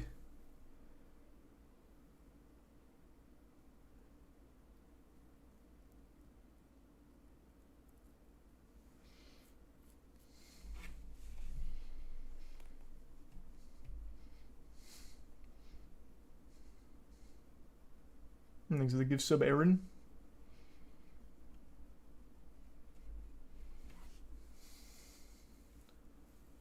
ChatGPT is a business model for an esports org. It's about time. Thanks, resub Burb. Yeah, we finished Dead Space last night. Hey, Indy, thanks for the resub. Hope you're well.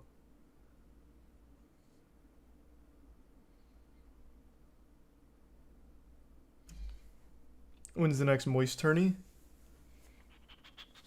2 weeks, I think. Thanks for the resub Microwave.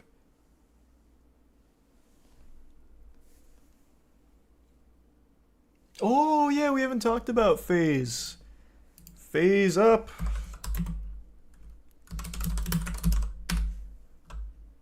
So this is interesting. I'm sure all of you know FaZe went public.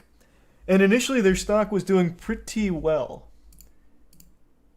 It was trading, you know, nicely for them. And then it wasn't. And now it's trading so poorly that they're at risk of getting delisted. So, FaZe not super up at the moment. There's a tier 1 Chris and the resub Micro and Will. I don't know exactly what the reason is.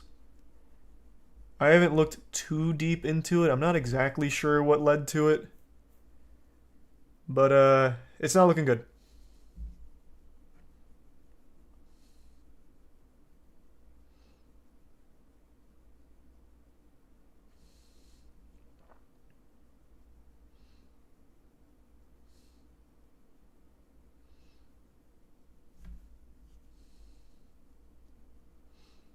They spend money but don't make money. That's the majority of esports orgs, though. The vast majority of esports orgs. I don't know how many times I've talked about it now, but esports does not generate money. Very, very rarely. And usually if an esports org generates money, it's because of merch, voice crack merch and shit, not the actual esports itself. And I'll tell you one thing that's generating $0 for FaZe is Snoop Dogg. I don't know why the fuck they even signed Snoop Dogg. He has taken one picture with a FaZe chain and done nothing else. Has he even appeared in a single FaZe post? Like, it just seems like they spend money on things that turn nothing for them.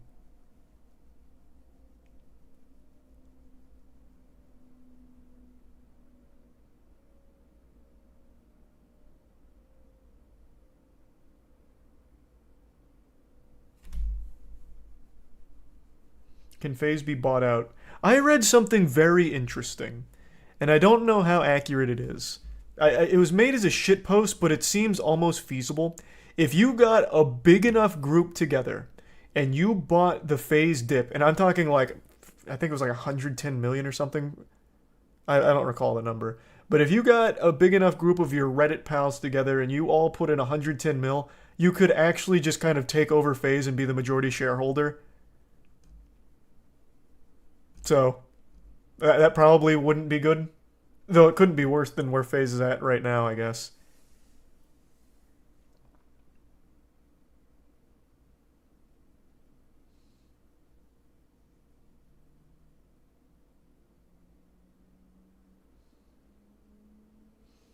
Thanks to the bit snert and the prime juke. And the bits Avery.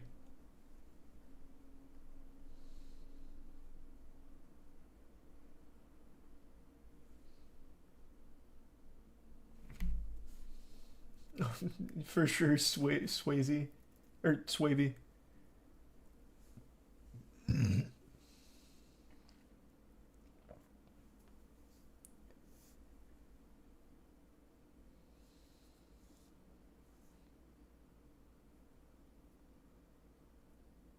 Moist Esports hostile takeover win. Yeah, this is going to be a shock. We don't have 110 million to play with. Plus, I don't think there'd be any reason to own FaZe right now. You don't really get anything, clearly, but I mean, like, you also just don't get a whole lot in general. They have a lot of teams.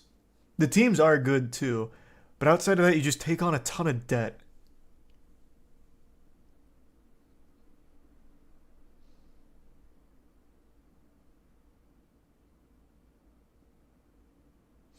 The market cap's 50. The market cap's 50 mil now? When I was reading about it, it was like 100.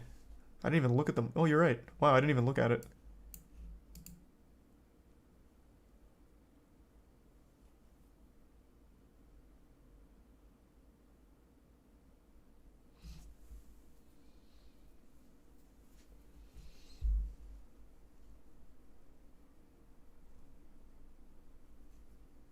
Would it be cheaper to buy them instead of buying into the COD Championship? You mean the CDL? Then it'd still be more expensive to buy all of FaZe. But not by much. It's like 20 mil to get into the CDL. It's a scam. Thanks to the bits Rin and Swavey. Oh, Heat. Dwayne Wade used to be one of my favorite players. I saw that video, Swavey. I didn't know he was being charged for it though.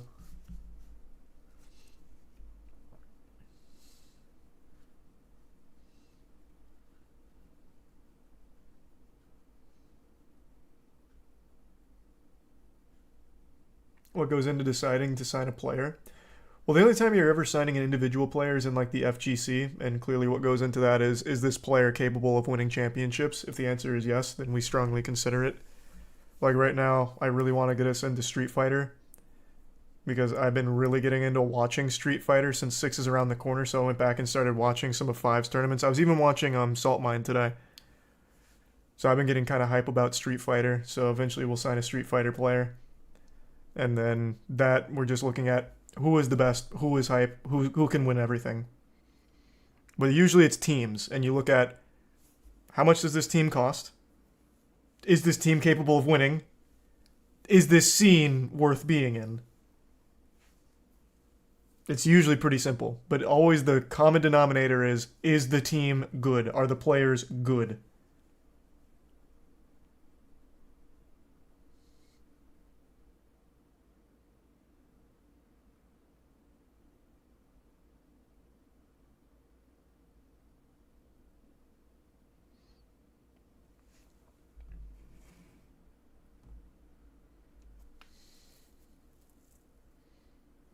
If you take all of the teams FaZe are in, would it be below 50 mil? If Moist Esports just had a presence in every game FaZe is in, would it be below 50 mil? Yeah, absolutely. FaZe has a ton... I'll tell you right now, FaZe's esports teams are the least valuable thing they have under their brand. You just lose money on the esports teams. What FaZe has that has value for a lot of the investors and the company as a whole is their creators that are driving merch sales, they're driving event ticket sales. That's where their movers are. Investors and shit could give a fuck less about them having a good CSGO team or having one of the best Smash Brothers players with Spargo. They don't give a fuck. They only care about the creators under their belt and what they can do to move that needle. The product they can peddle and push.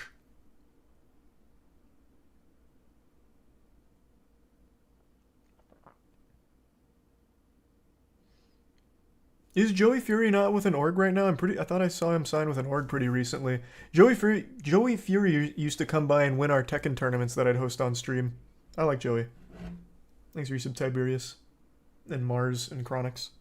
Or Kron. And the resub Rom.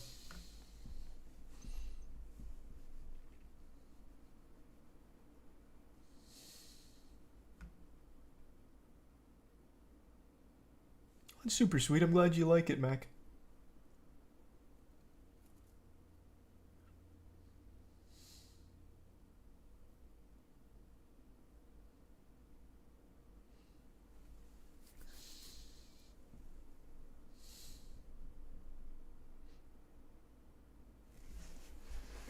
Are you getting into the new Tekken? Oh god, yeah, I'm super excited for Tekken 8.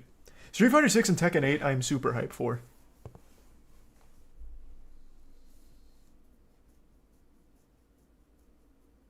Is there a possibility Moist Esports gonna release some shares?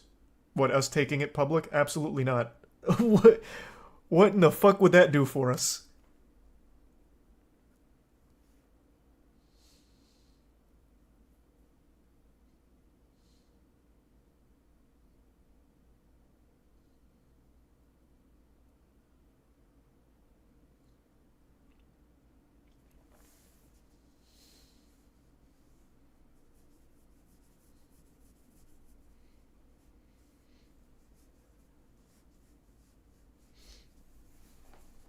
You can juice the stock. Yeah, that sounds good. Yeah, I'm sure that would work. Cool.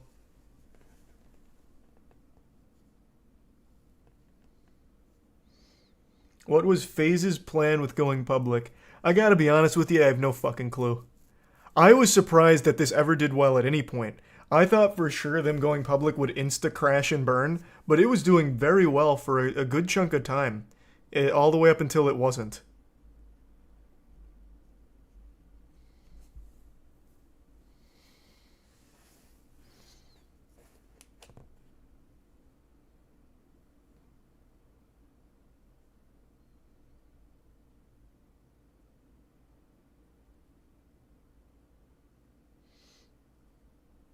Going public gives you a lot of money, so basically cashing out, if you remember ICOs from crypto, basically that. I guess to a certain extent. But I don't know. I feel like they could have cashed out in a different way. Though maybe not as big a way. I'm not knowledgeable enough on exactly what's going on with their financials, so I can't say for certain. It just seems like an interesting idea to do that if the goal truly was just cash out quickly, offset some of the cost.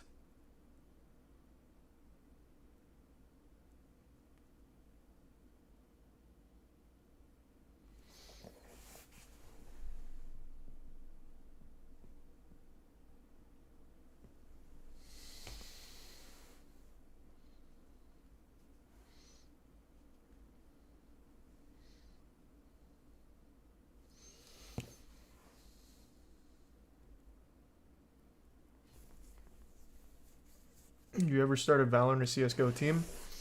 Oh, we want to. We've got some cool news coming around the corner. We've got a lot of cool shit cooked up. We got Ludwig on board now, and we've got some big plans on the horizon. So just stay tuned.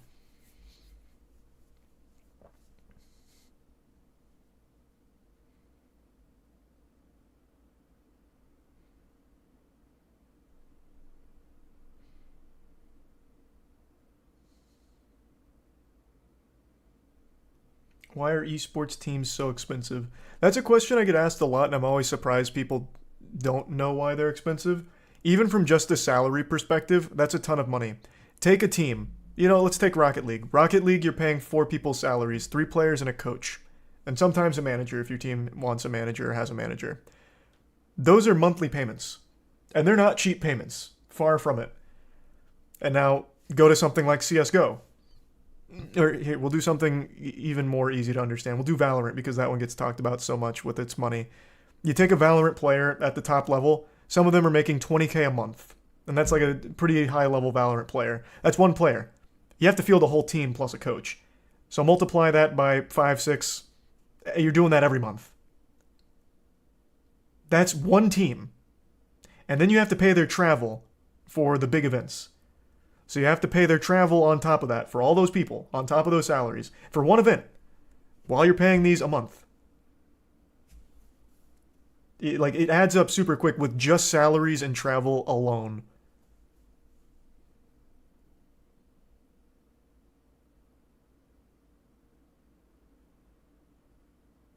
$20K sounds high. Well, that's the value of Valorant right now, man.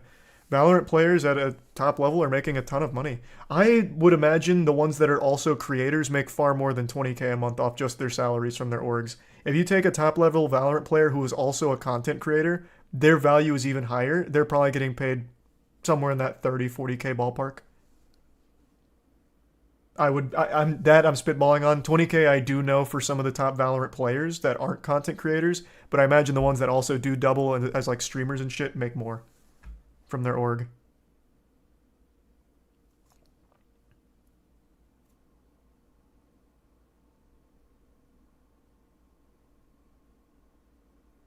And that's just one player out of that team. So it's very, very, very expensive. Thanks to Tier 1 Donut and the bit Snert. Yeah, of course, Snert.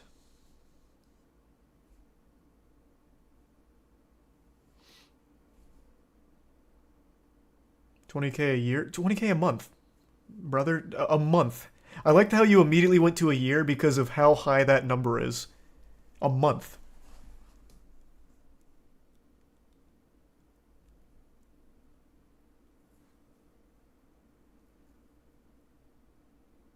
Thanks to resub, Donnie.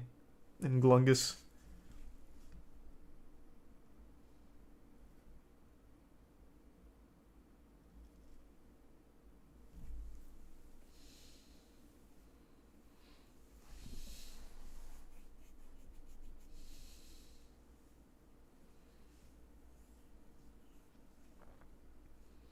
Is there contracts like in normal sports? Of course there is.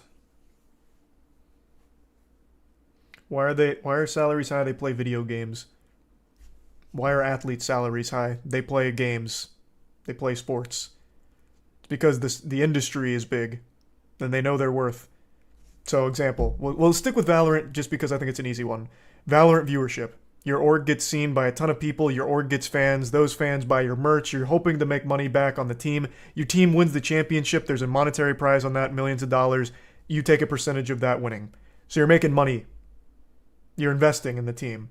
You're investing in a team's potential and investing in potential fans that'll purchase your shit. Now that model works poorly for every esports org. That's why most of them just don't make money. Net loss for all of them. But that's how it goes. Moist Esports takes 0% of winnings, so we don't even have that avenue. When we won the Rocket League Major, that was a 90K prize for us. That all went to the players, so we don't see any of that. So our strategy is make fun content. So the watch parties, for example. That kind of thing. And through the watch parties with like viewership, and then we also have a sponsor with Opera GX, that puts some money back in the investment.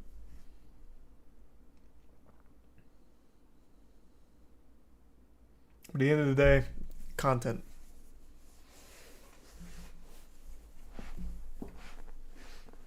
Thanks to the bits, Jim Wool. Don't know about that, Jim. And thanks to the bits, Peyton.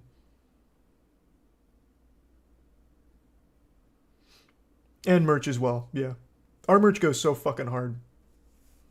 I still think that tracksuit is one of the best goddamn things ever made. That's a W, but how do you stay afloat financially? If you do is it exclamation point subs or subscribers? I don't know. Take that number and multiply by 2.5, 3.5, whatever. That money goes into Moist Esports every month. So I put the whole Twitch contract, like everything I make on Twitch, into Moist Esports.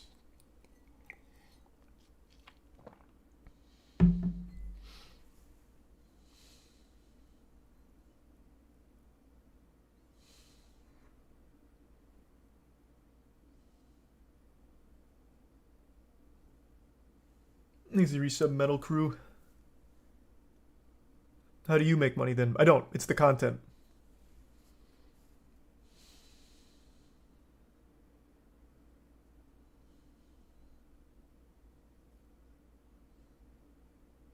Thanks, resub Flux. I'm an investor then. I made a joke about that a while ago, but it's not super far-fetched, I guess. Really appreciate the generosity, Dong. Thank you, man. Thanks for the fat drop, Dong.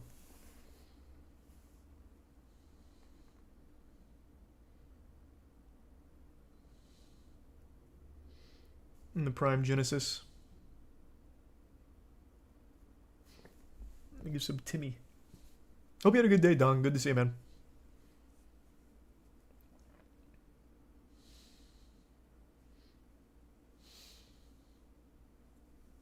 The resub Mr. T and give sub Peyton. And tier 1 saves the world and resub Nostalgia. And yeah, for the most part, Tori.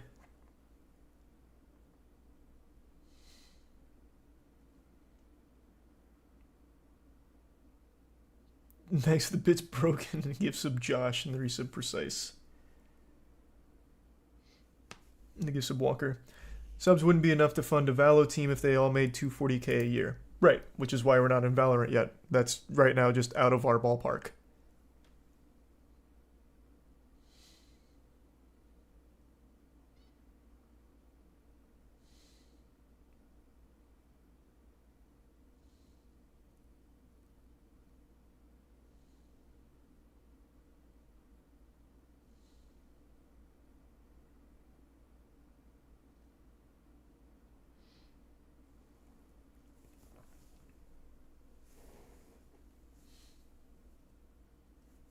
Is the resub Morez?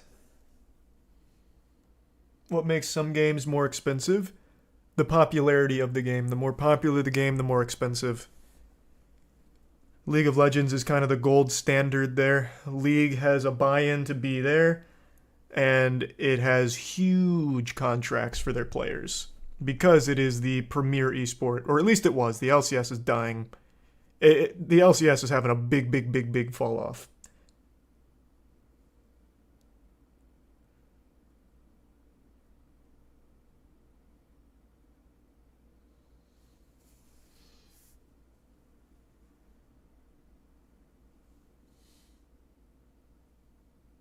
Oh, that's exciting, Sylvie. I've heard mixed reviews on the newest Last of Us episode.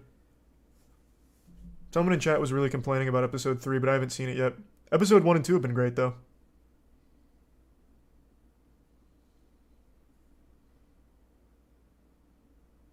Oh, God damn, thank you for that, Dong. I really appreciate the generosity from you tonight.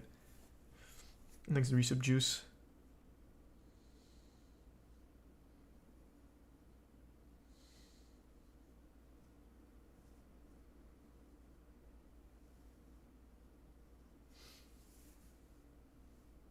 Oh, is that what it was, Sylvie? Yeah, I couldn't tell you. I haven't seen it yet.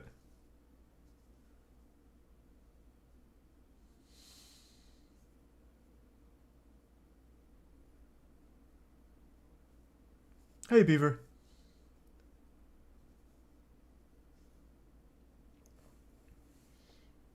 League should add it to PS5 and Xbox. It won't be as good, but it'll bring it to a whole new audience.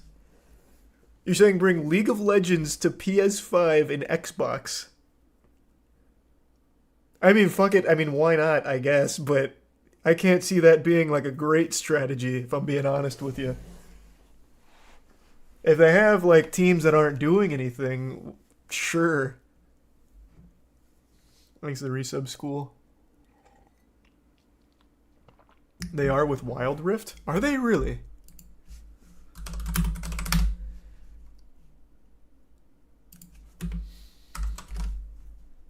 Is Wild Rift coming to the PS5?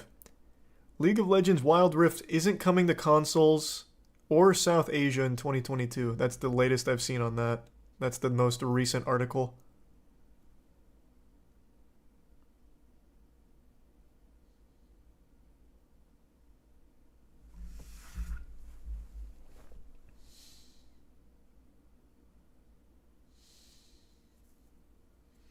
Thanks to the Prime Bucket and the resub ASV.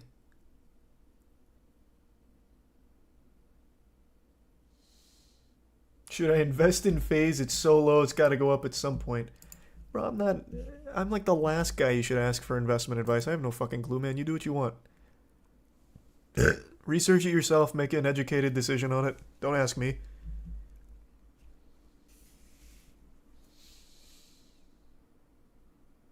On the website it says it's coming to mobile and console. Oh, okay, maybe that's outdated info.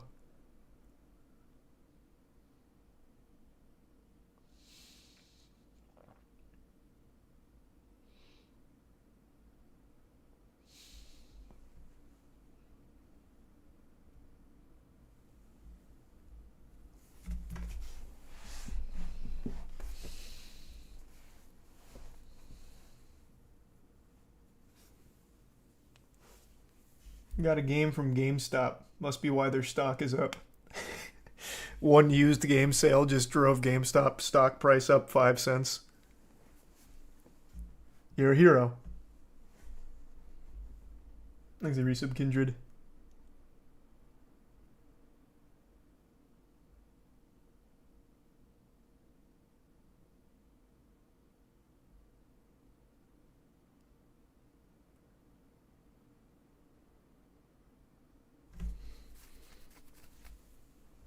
Thanks to the bits, Sylvie.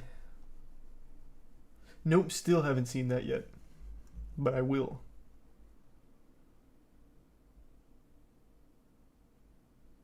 Would you make a Smite team? I don't know, man. I actually watched their World Championship recently. It was pretty hype. Like, and they also had this really cool animated trailer for Season 10. Where is it? The Surtur one. Where is it?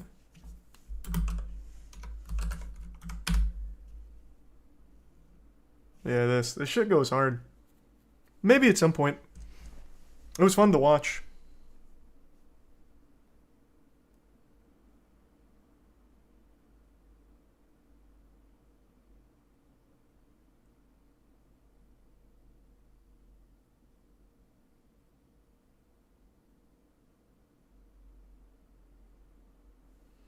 There's a bit Sylvie again. Narisa Muru.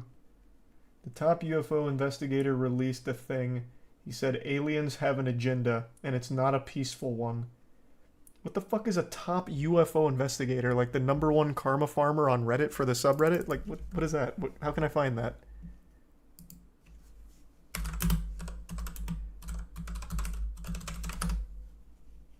List of UFOologists.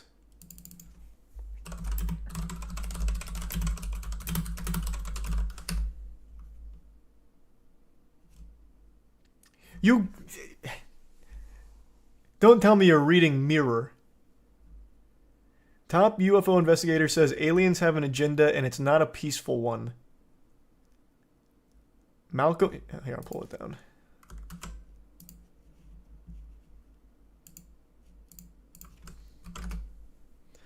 Malcolm Robinson, a leading UFO expert, has investigated dozens of sightings over an impressive 45-year career and says aliens don't come in peace and have an agenda. I wonder what the agenda is. They come down here just to read our dank memes, shitpost on Twitter.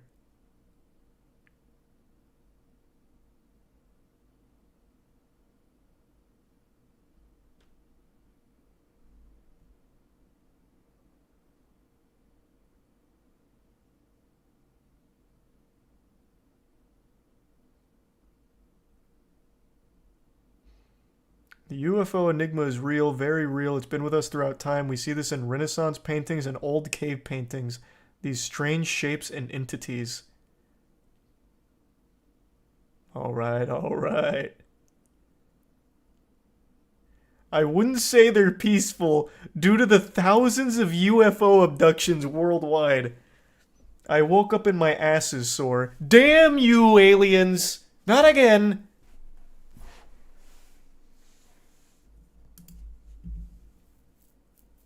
Thanks for the... Oh, I already said that.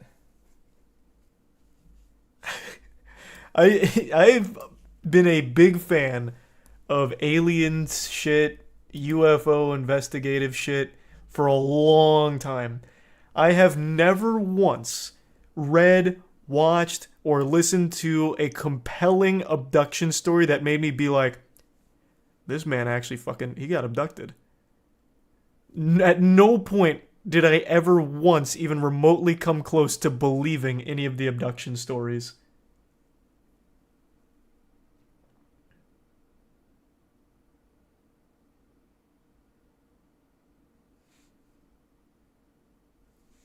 Thanks for the resub, gamer. The next line is what kills me. Robinson became immersed in the world of UFOs at the age of 20 when he tried to prove all sightings were nonsense and failed. What an origin story.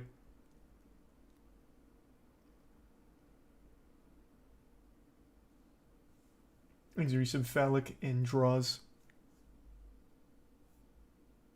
Have you seen that documentary about a guy with 9 alien kids? What is that? What are we talking? What? No, I can't say I've seen that. What the fuck does that? He has 9 kids with extraterrestrials?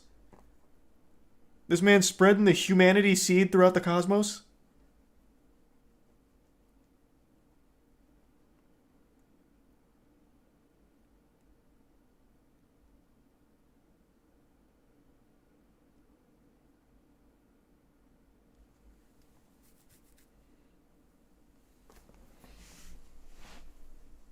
Man played too much Mass Effect. I guess so, Jesus Christ. Half the Citadel belongs to his DNA.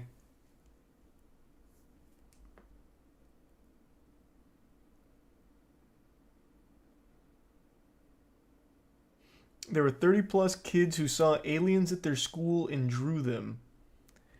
If there is one group that I trust more than anyone, it's kids. They're notorious for not having an imagination and not just going with what everyone else is doing. That's what I would hinge my alien evidence on, is children's drawings.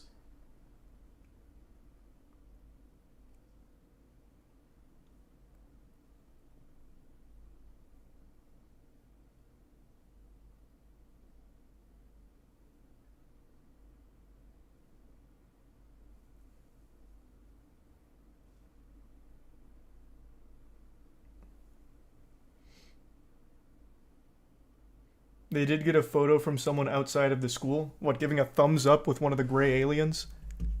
Straight out of XCOM? Here, why don't I look this up?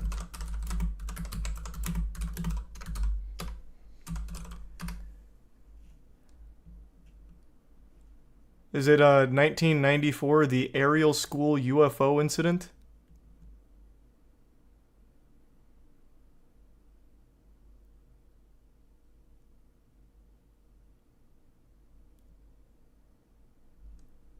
Is this the one?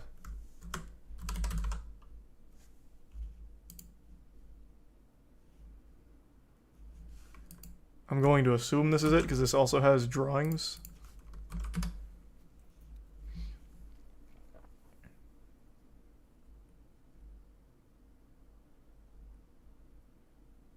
Close-up of the alleged landing site.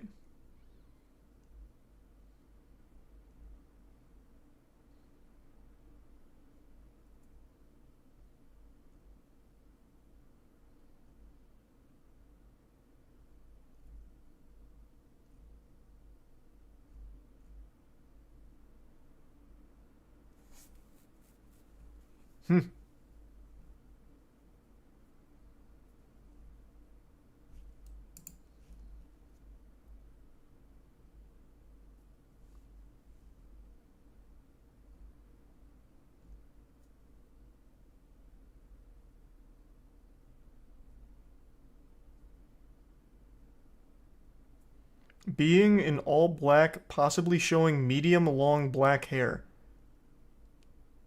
Were the aliens just clones of me or something? What do you mean? The aliens have normal human hair?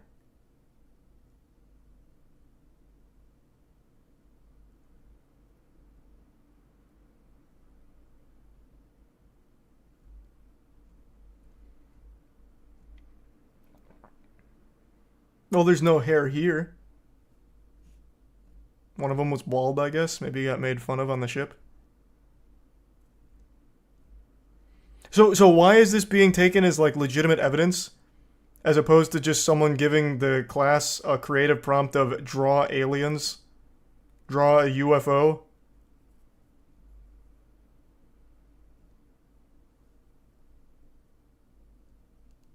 watch a video on it? Sure.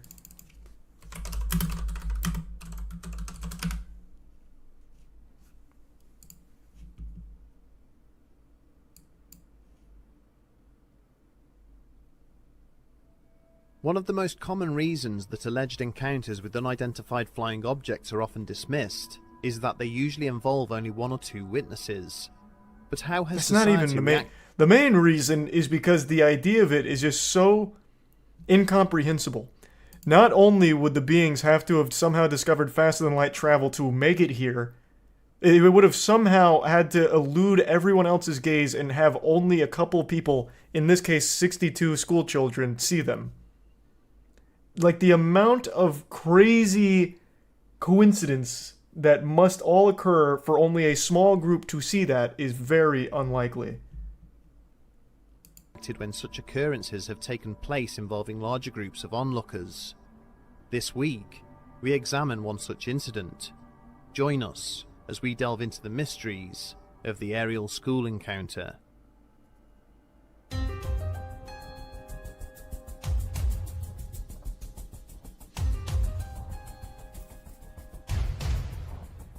I'm ready to... There is nobody on the planet that wants alien encounters to be real more than me. If this has compelling evidence, I would be elated. I would love that. I want to believe. But it is so unbelievably unlikely, and all of the evidence is so shit, that it's impossible, in good conscience, to believe that there are aliens that visit us periodically.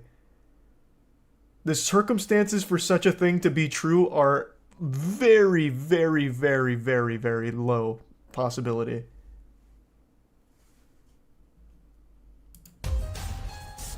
Thanks to Reese of Gatos and Manzia and Geek and Tree Fitty, the gifts of brain.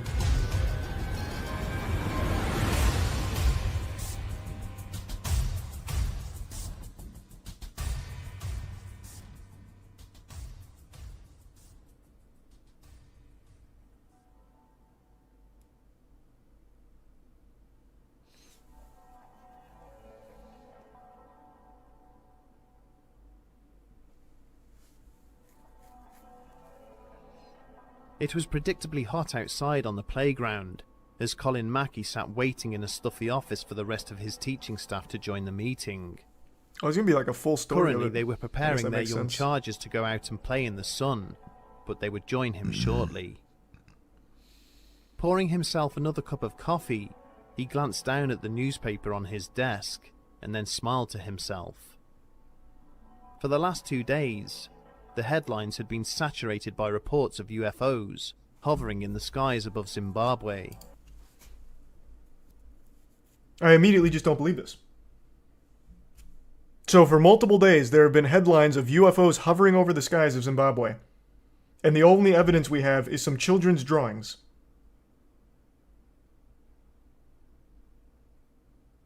Surely that would be major fucking news. And also, why would the aliens just be hovering over Zimbabwe? What are they doing there? They're just hovering there, doing nothing. Standing there menacingly like the hash-slinging slasher. What would be the purpose? Why would they have come there?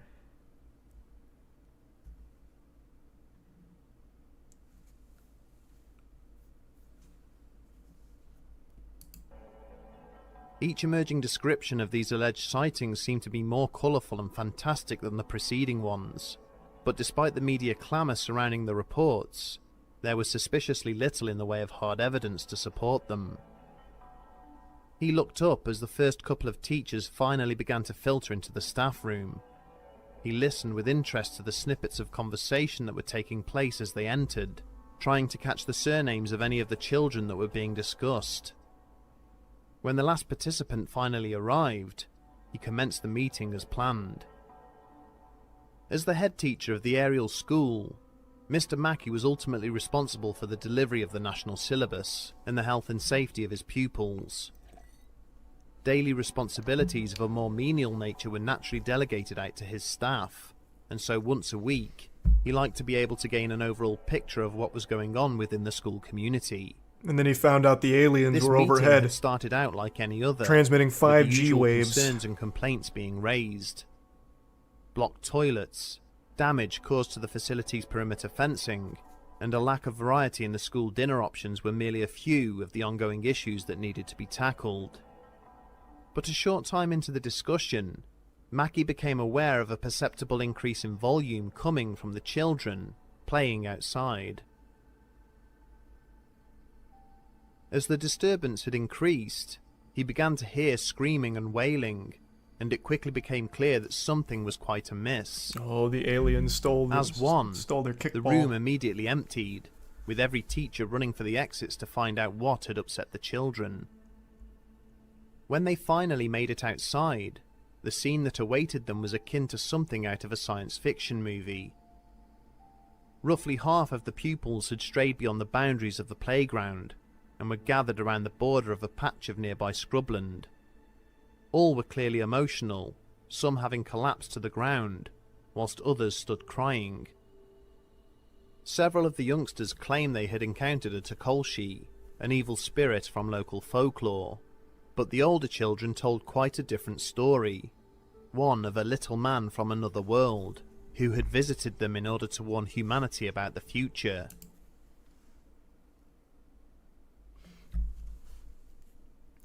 Let's go down this for a minute. So the aliens came here to warn us about the future.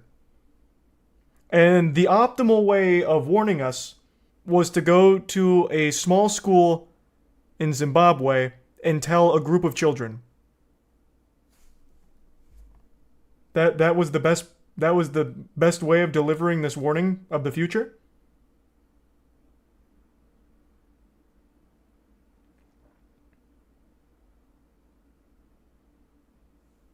He's a tier 1 cat. They were talking about COVID. Imagine this is all very true. The aliens actually did just fucking boot, scoot, and boogie all the way down to Earth just to land here and be like, hey, there's this little thing called COVID. I'm letting you know it's right around the corner. No good. No good. Alright, good luck with that. We're out. We've done our job. Message delivered.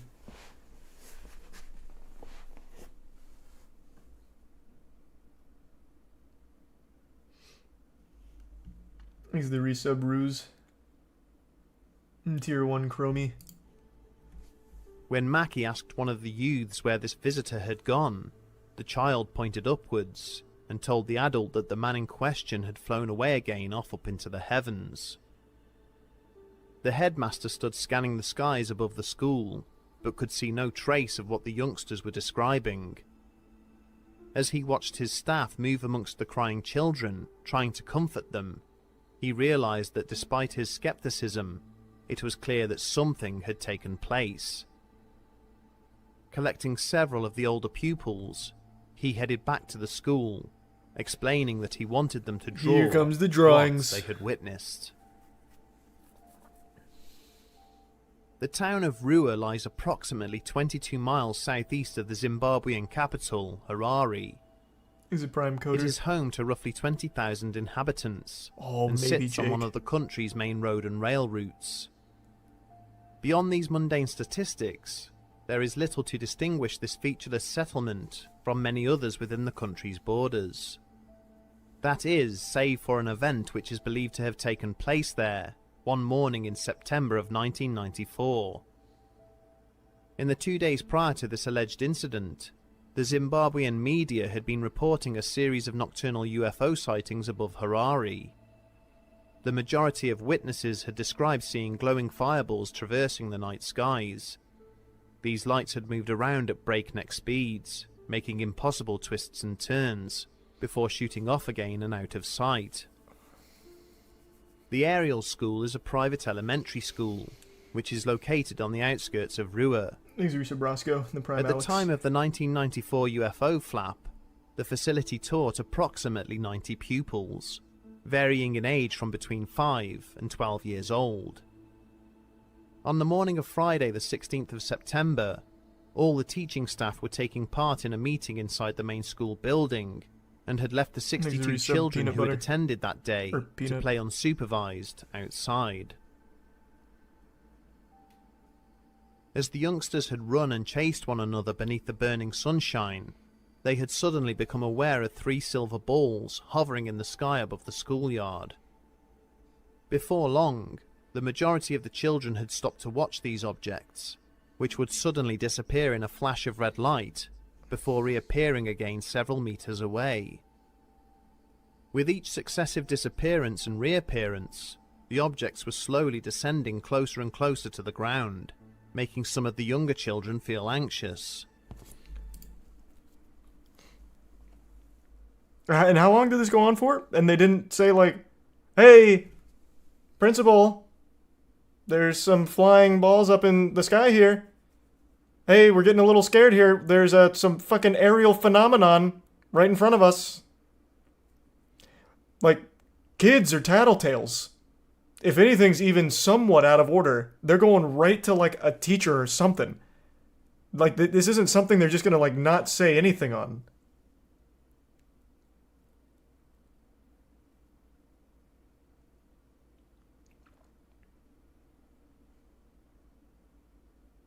To be fair, I would just watch.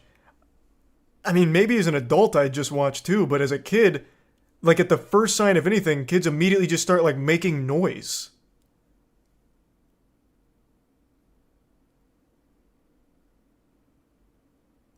This is Groupthink Manifest. Well, I can tell you one thing. I don't think they were visited by aliens warning us about the future. Let's play with that for just a moment. Going back to that. Not only were they intergalactic travelers, they're fucking time travelers, warning us about our future. That's another crazy technological leap. And if they're that smart, that advanced, why would they tell a group of children at a small school? And also, why would they ever even make direct contact with people? They could just transmit the message.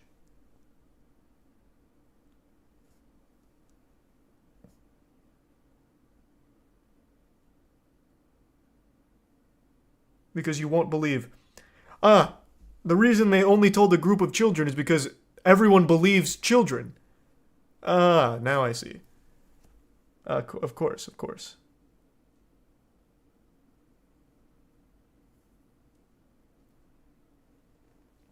Where can I find like just a full? This was a very interesting story, like telling of the story. But I just want like the cold facts about what happened. Just matter of fact, breaking everything down, and not the Joe Rogan clips from it. Just a full breakdown of the situation here. Maybe this one? Oh, this is like a documentary on it, I think. Hundreds of people today phoned the ZBC saying they sighted an unidentified flying object. It was a bright, radiant light. I've never seen anything like it in my life. It was the absence of noise I didn't like. People from all over Zimbabwe were phoning the BBC to say, we've seen something weird. There were 3 of us that saw it. Myself, the co-pilot, and the pilot in the other aircraft. No winds, no nothing. Shiny oval thing. Ariel School, 19th September 94. Could you tell me what you saw on Friday? The silver thing in amongst this clump of trees. We saw this black figure running. His face was like this and his eyes were down here. I just thought it was some kind of alien from a different planet. When you looked at those children, they were absolutely credible.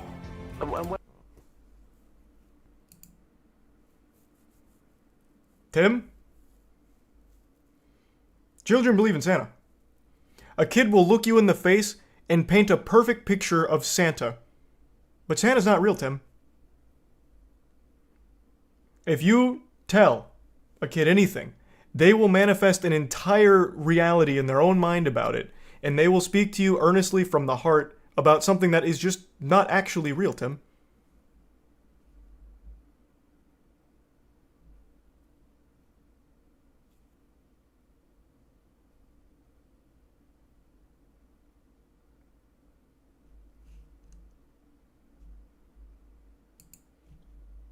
Aliens are real. Hey, I definitely think there's aliens out there, but you know where they've never been? Earth. Why the fuck would they? If they're so advanced, why would they ever show themselves to us? And if they did show themselves to us, there would have been a reason behind it. And it wouldn't be to do surveillance, because if they're so advanced they could come here, they would have absolutely done the surveillance without ever making contact with us. The same fucking thing that we would do. You're so sure of that, huh? 100% sure. You have been very vocal about this, Toppin. Where is your compelling evidence that aliens have visited us that aren't children's drawings and children's stories? I want to believe. I want you to convince me, Toppin.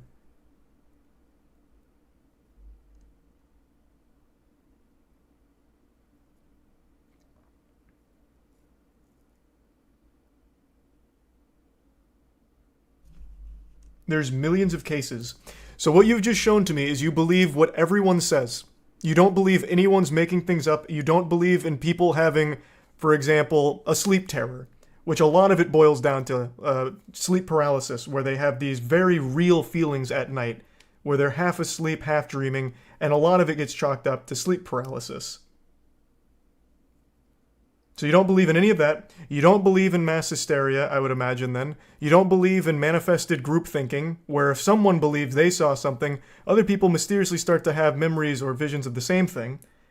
You just take everything at face value, and no one's ever lying.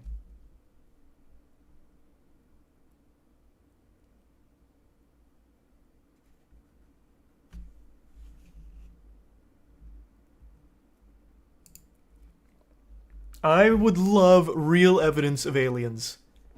Again, I would love it. Why would kids lie about that, then give similar interviews without talking to one another? Who says they're not talking to one another? They're all in the same class and they were all outside together. And they're all talking. What do you mean? And why would they give similar interviews? If I went to a school right now and said, hey, tell me about Santa Claus, they're all going to say something very similar. And this is 1994. There would have been some kind of video evidence, a picture, something that could have existed. This wasn't like the olden days. There was technology. Kids make up shit all the time. I used to tell lies for everything as a kid. I once convinced my entire fucking, what was it, like 2nd or 3rd grade class that Dragon Ball Z was a continuation of Dragon Ball after a nuclear bomb went off and only a select few people survived. And I had made that shit up entirely. I had never even really watched Dragon Ball. Kids lie about shit all the fucking time. That is like the least credible source I could have ever imagined.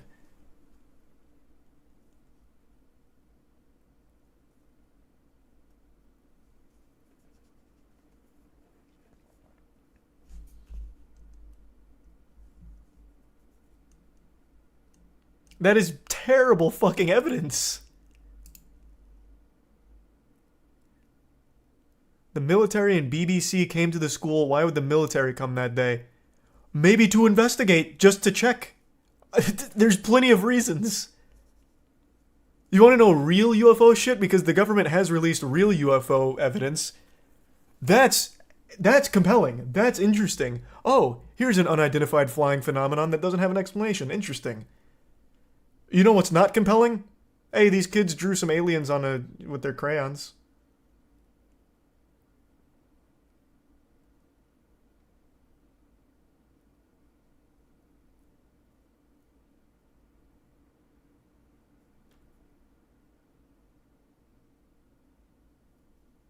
Thanks, Risa Picarelli.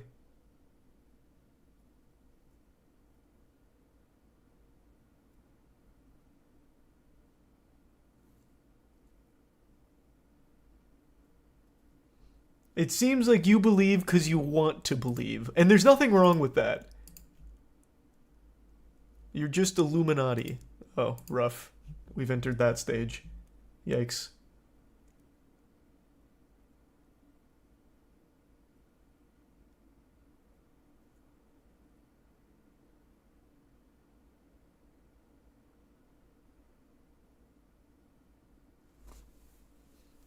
Thanks to resub set to. I pray one day we actually do have legitimate alien encounter. God, that'd be so fucking cool.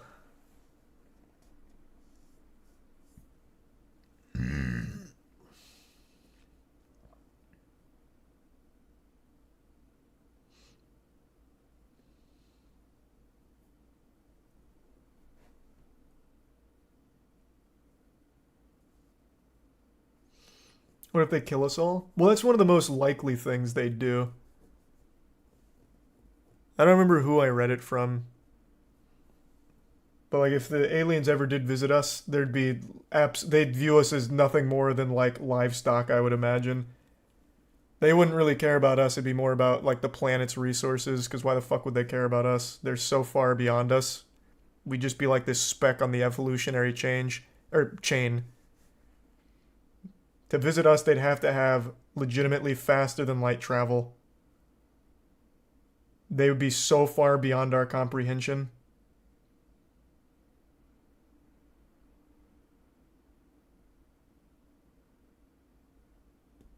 Was it Stephen Hawking that said that if there is extraterrestrial life out there, it most likely would look like insects or reptiles? It wouldn't be anything remotely humanoid. I think that was Stephen Hawking that talked about that.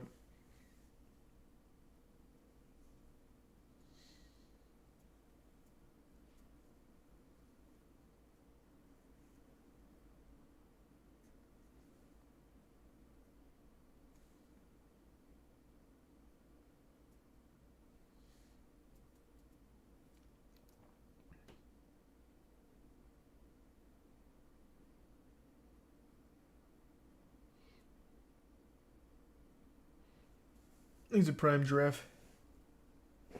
That's a good point, Swaby. I don't know that one either, Sylvie.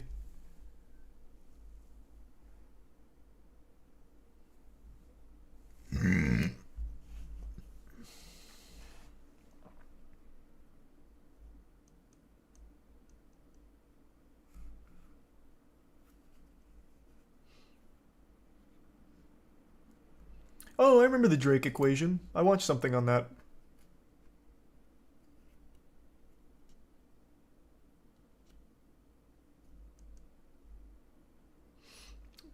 Okay, dude, you kind of need to see it yourself to believe, or maybe you still won't believe if you see it. See what? A fucking alien? That'd be a hard thing to just write off. Oh yeah, that was... That green guy that was floating and telepathically communicating with me, which I think was one of the claims in the Wikipedia of this, of one of these. That'd be a hard thing to be like, yep, nope, that was fake. But absolutely, if I see like a light in the sky, my first thought isn't, holy shit, they're here! Which seems to be a very common reaction right now. For example, the Las Vegas one that just happened.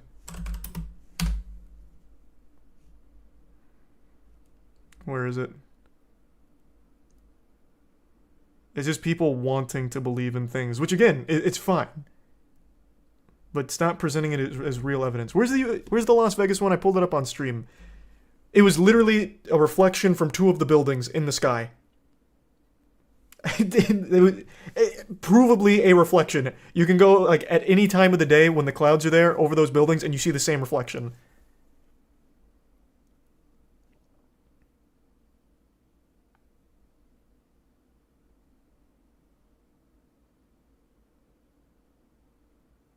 Never seen a UFO? No, and you haven't either.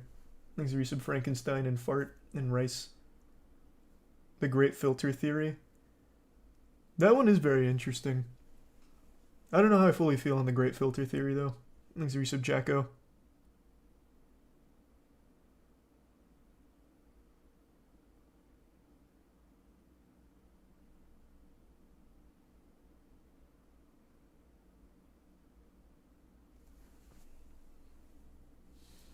Ooh, that would be kind of nuts, Camus.